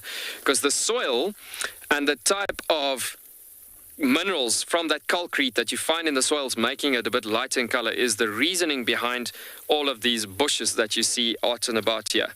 And having these bushes, the type of minerals that you find in the soil will create the type of vegetation that you have there. And because of that presence of these 3-thorn bushes, that is typically animals like your mixed feeders, like eland, that would come through here. You could get big animals that would generally feed on the stems and twigs, like even kudu would feed and break off a little soft modified stem, as we've explained it. And as you look at that inside, just to open that up a bit, it's actually very interesting looking at the amount of greenery inside there. You can see how green that is actually looking at the inside, and there's a lot of moisture in these plants. So kudu doesn't just eat on the leaves of the tree or of the shrub itself, but I'm going to actually put it down there so Morgan can focus on it. But looking at that, it's got that point of view where they will eat the soft stems as well, because that will give you the possibility of a great nutritional buildup as it is. So because of the presence of all of these animals that we were talking about, that is the reason why we've had that gorgeous pack of wild dogs hunting through an area like this. So they can swap over from the environment out here in the west over into the dunes, as we spoke about their splash coloration earlier on. But just wanted to show you how the soil color is so much different, changing the vegetation because of the minerals in the area. So, called Rygosum thicket, as they've been known in the Kalahari, coming from the Latin name, or the three-thorn thicket, which is actually more about the stems. It's 3 stems sprouting out in 3 different directions from every single node, branching off as it comes through. But yeah, very cool. Let's clean off our sandy structure here. Let's continue going further down the road and see if we can get to that pan.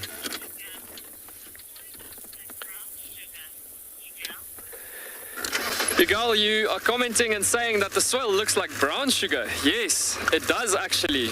It's actually crazy. That's a really good way of comparing it actually. If you look at the blood red soils that you find in the dunes actually, that's twice as much as red as this. And here, it's just a very light color because we're in that thicket line in the west and having this type of vegetation here. But what a cool way, actually, I agree, actually, that's a very cool way of comparing the color of the soil. So if you go to the dunes coloration information, it would be like yes, in some areas of the reserve, it's almost like a maroon red. That's how red it is. And the reds in the soils comes more from a rock mineral that is called hematite. The description of it is actually saying boiling blood. And that is why it's so red. And in comparison with, well, alongside with the other rock minerals and presences in that soils being like iron oxides that's coming into it all, alongside with obviously the rusted quartzite materials that's presented in these soils. So 3 coloring factors that makes it very blood red. But if you look at these surfaces that we're driving through here again, I mean, you can see how lighter in color this becomes actually here as well. Again, because of that concrete presence. Just to show, this is actually a very good example. Sorry, we're stopping here again, but this is actually what we were talking about. Looking at these minerals that we're looking at here, if you look at that. So if you look at that, you can see that is, it's literally in a formation that you can see that it looks like it could break down very easily as well. And what happens is it comes out like rocks and rocks formation. So what's happened here is it's a fossilized structure that's gone through sedimentary processes, and it's gotten to a process that years of water vaporization that's been happening from the underground water tables. Obviously, we're living in a very hot environment. So in this hot environment, as the temperatures goes sky high during the daytime, you get a lot of evaporation happening. So years and thousands of years of evaporation from the inland ocean that sunken below the surfaces, that moisture been pulled to the surfaces, and it then comes to this, shall I say, the soil surface on the top. And then it starts clinging onto each other, going through these sedimentary structures as the moisture then escapes the surface, going into the air. The calcrete deposits then stays behind in that mineral formation.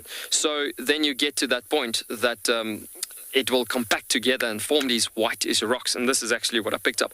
So just to give you a bit of idea, I want to show you, if we can just quickly focus on the board here again, just to look at what's going to happen on the black. Look at that amount of white dust coming off there. And what that is just snow white minerals coming out of there from the calcrete presence. And that is what created the soils being so white. And that minerals being presented there, that is actually what created the Rygosum thickets being so present in this environment, alongside obviously dragging the different animals into this area. So what you're looking at here is years and years and years of evaporization that's been happening over thousands of years of time, but it could break down to very fine material easily again because it comes from a water source as it comes through. Very, very interesting. Cool beans. I just wanted to show you guys that as we continued going. So let's continue going down the road.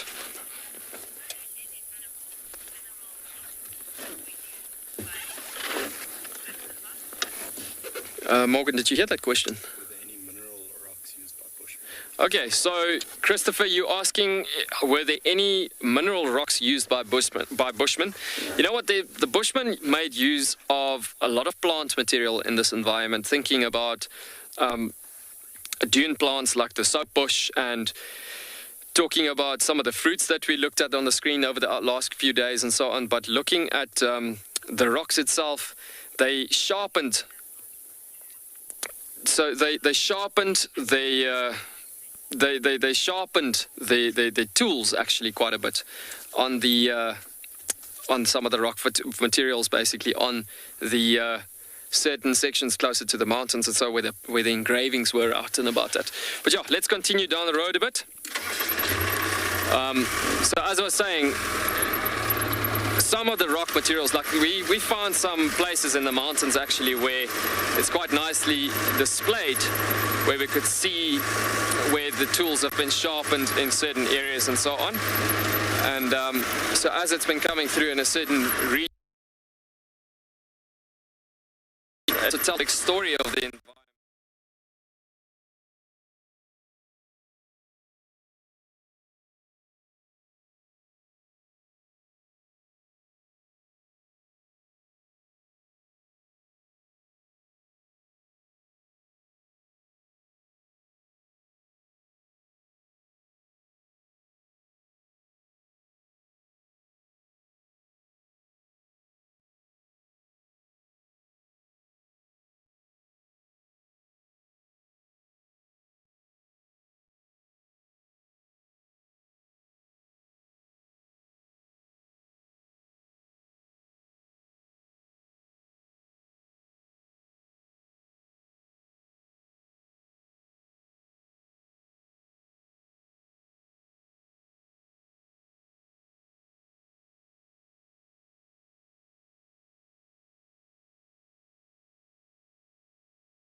Apologies for that technical difficulties we've just had there, folks. So we, as I was saying earlier on, we're going to just continue going towards that pan and see if we can find those animals. We don't have much time left of drive, unfortunately, but we're going to mission through to that spot where we can possibly get to that pan in time and hopefully get to see some nocturnal life coming through there. But yeah, we're going to continue going and speeding up a tiny bit just to get there in time before we lose all of the light. And but yeah, it'd be so cool if we can just switch off at that waterhole for a bit and just watch and hopefully get to see some of these elusive creatures to come out to drink at some of those ancient waterholes. That's some of the last deposits and remains of the inland ocean in this environment.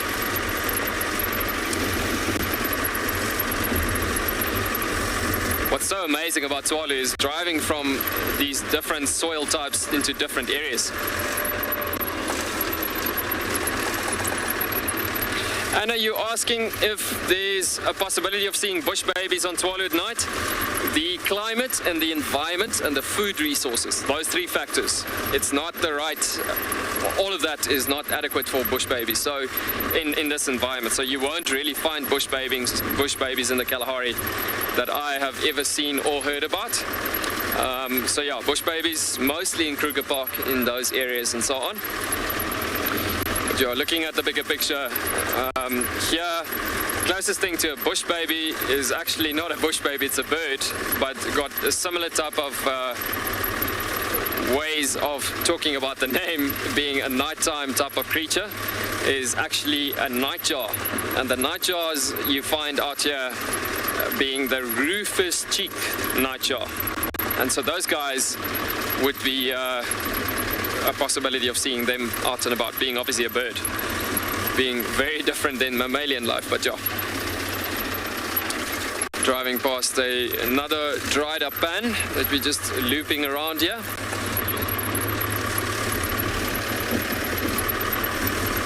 So as I was saying, yeah, it's gorgeous to just drive from one area to another, from the dunes to this thicket line in the west. As you can see, there's quite a lot of these ragozum thickets around here, and into such a different area, passing over from one area to another in diversity formations. And so it looks like there's a giraffe coming out to this one particular pan here, coming out from the side. Giraffe passing into, I thought it's a giraffe with a baby, but I see it's a bull that's over there, and there's a dried stem of a dead tree right next to it as well. Now, I don't know if you can hear that sound that's coming from the waterhole there. I'm just going to keep quiet, and we're going to try and push up the ambient a bit so you can hear.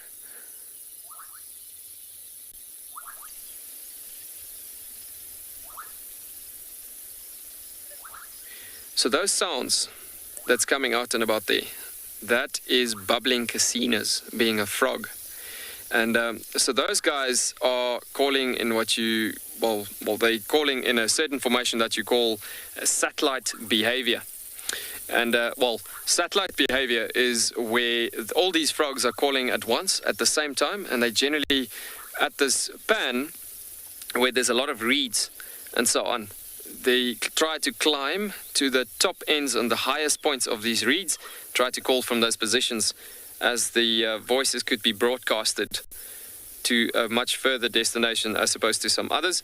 So being in a satellite behavior from frogs calling at the same time, the females need to be listening out for a male that's the voice is carried out the furthest as well as the loudest.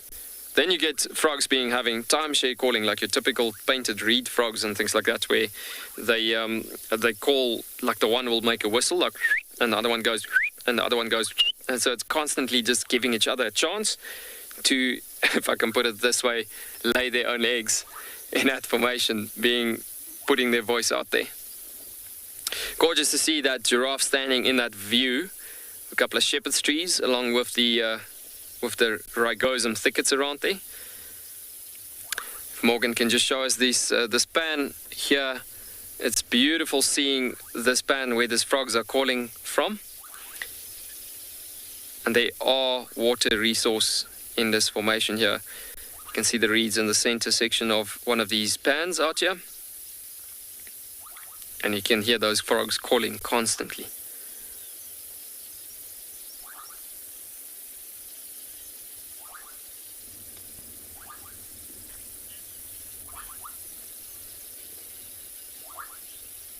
Justine, you're asking, do the frogs sleep at night?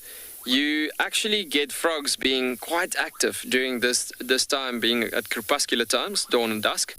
And so I've seen them actually calling quite a bit during this time, and they actually start mating quite a bit during the nighttime processes as it comes through. But different species are different as opposed to others that is day active. Like mammal or like mammalian life, you do get sometimes where you get some mammals that's active at daytime, and then obviously your nocturnal. It's nocturnal activity versus day active activity. And same goes with the frogs, but majority of your frog life comes through to a formation that they do get active during this time of the day, during crepuscular light and time, and up to like the first 3-4 hours into nighttime. I think what we're going to do is we're going to continue driving down this road. There's actually another pan that I was hoping to get to reach actually out further east, and see if we can get some of those brown hyenas. There's a possibility that we might even get some on the way down there to the water. So yeah, let's see if we can reach that other pan. It's very nice and open, and that's the reason why I want to go through to that other one.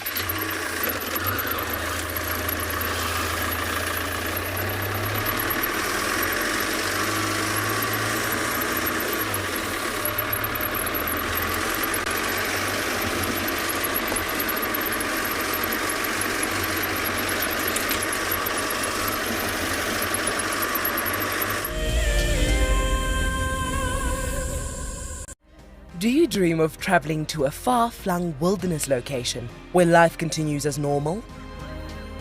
A place where you can escape to nature and breathe. If you become a WildEarth explorer, then this could soon become a reality.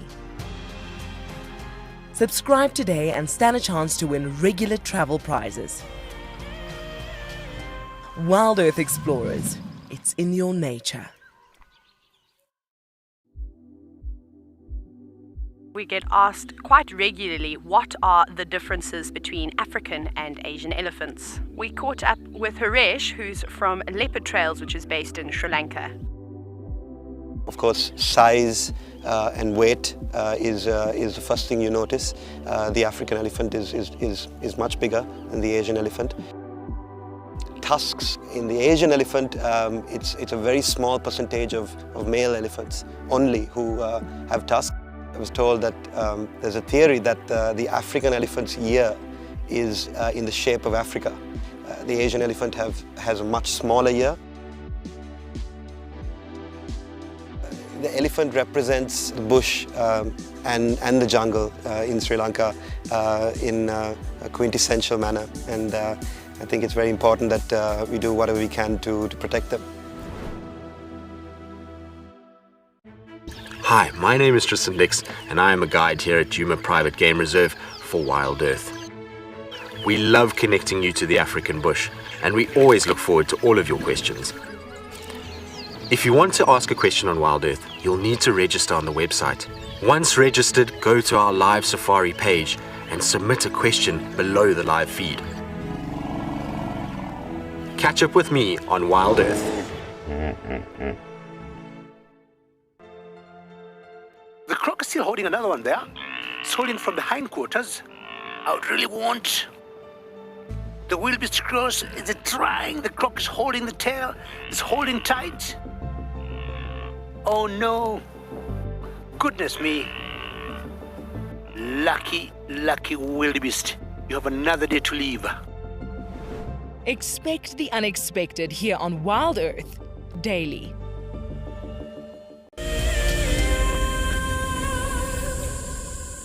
Yeah. I just saw she tagged me in something as well. What is she sending to me now? I hope it's not a flippin' bad comment.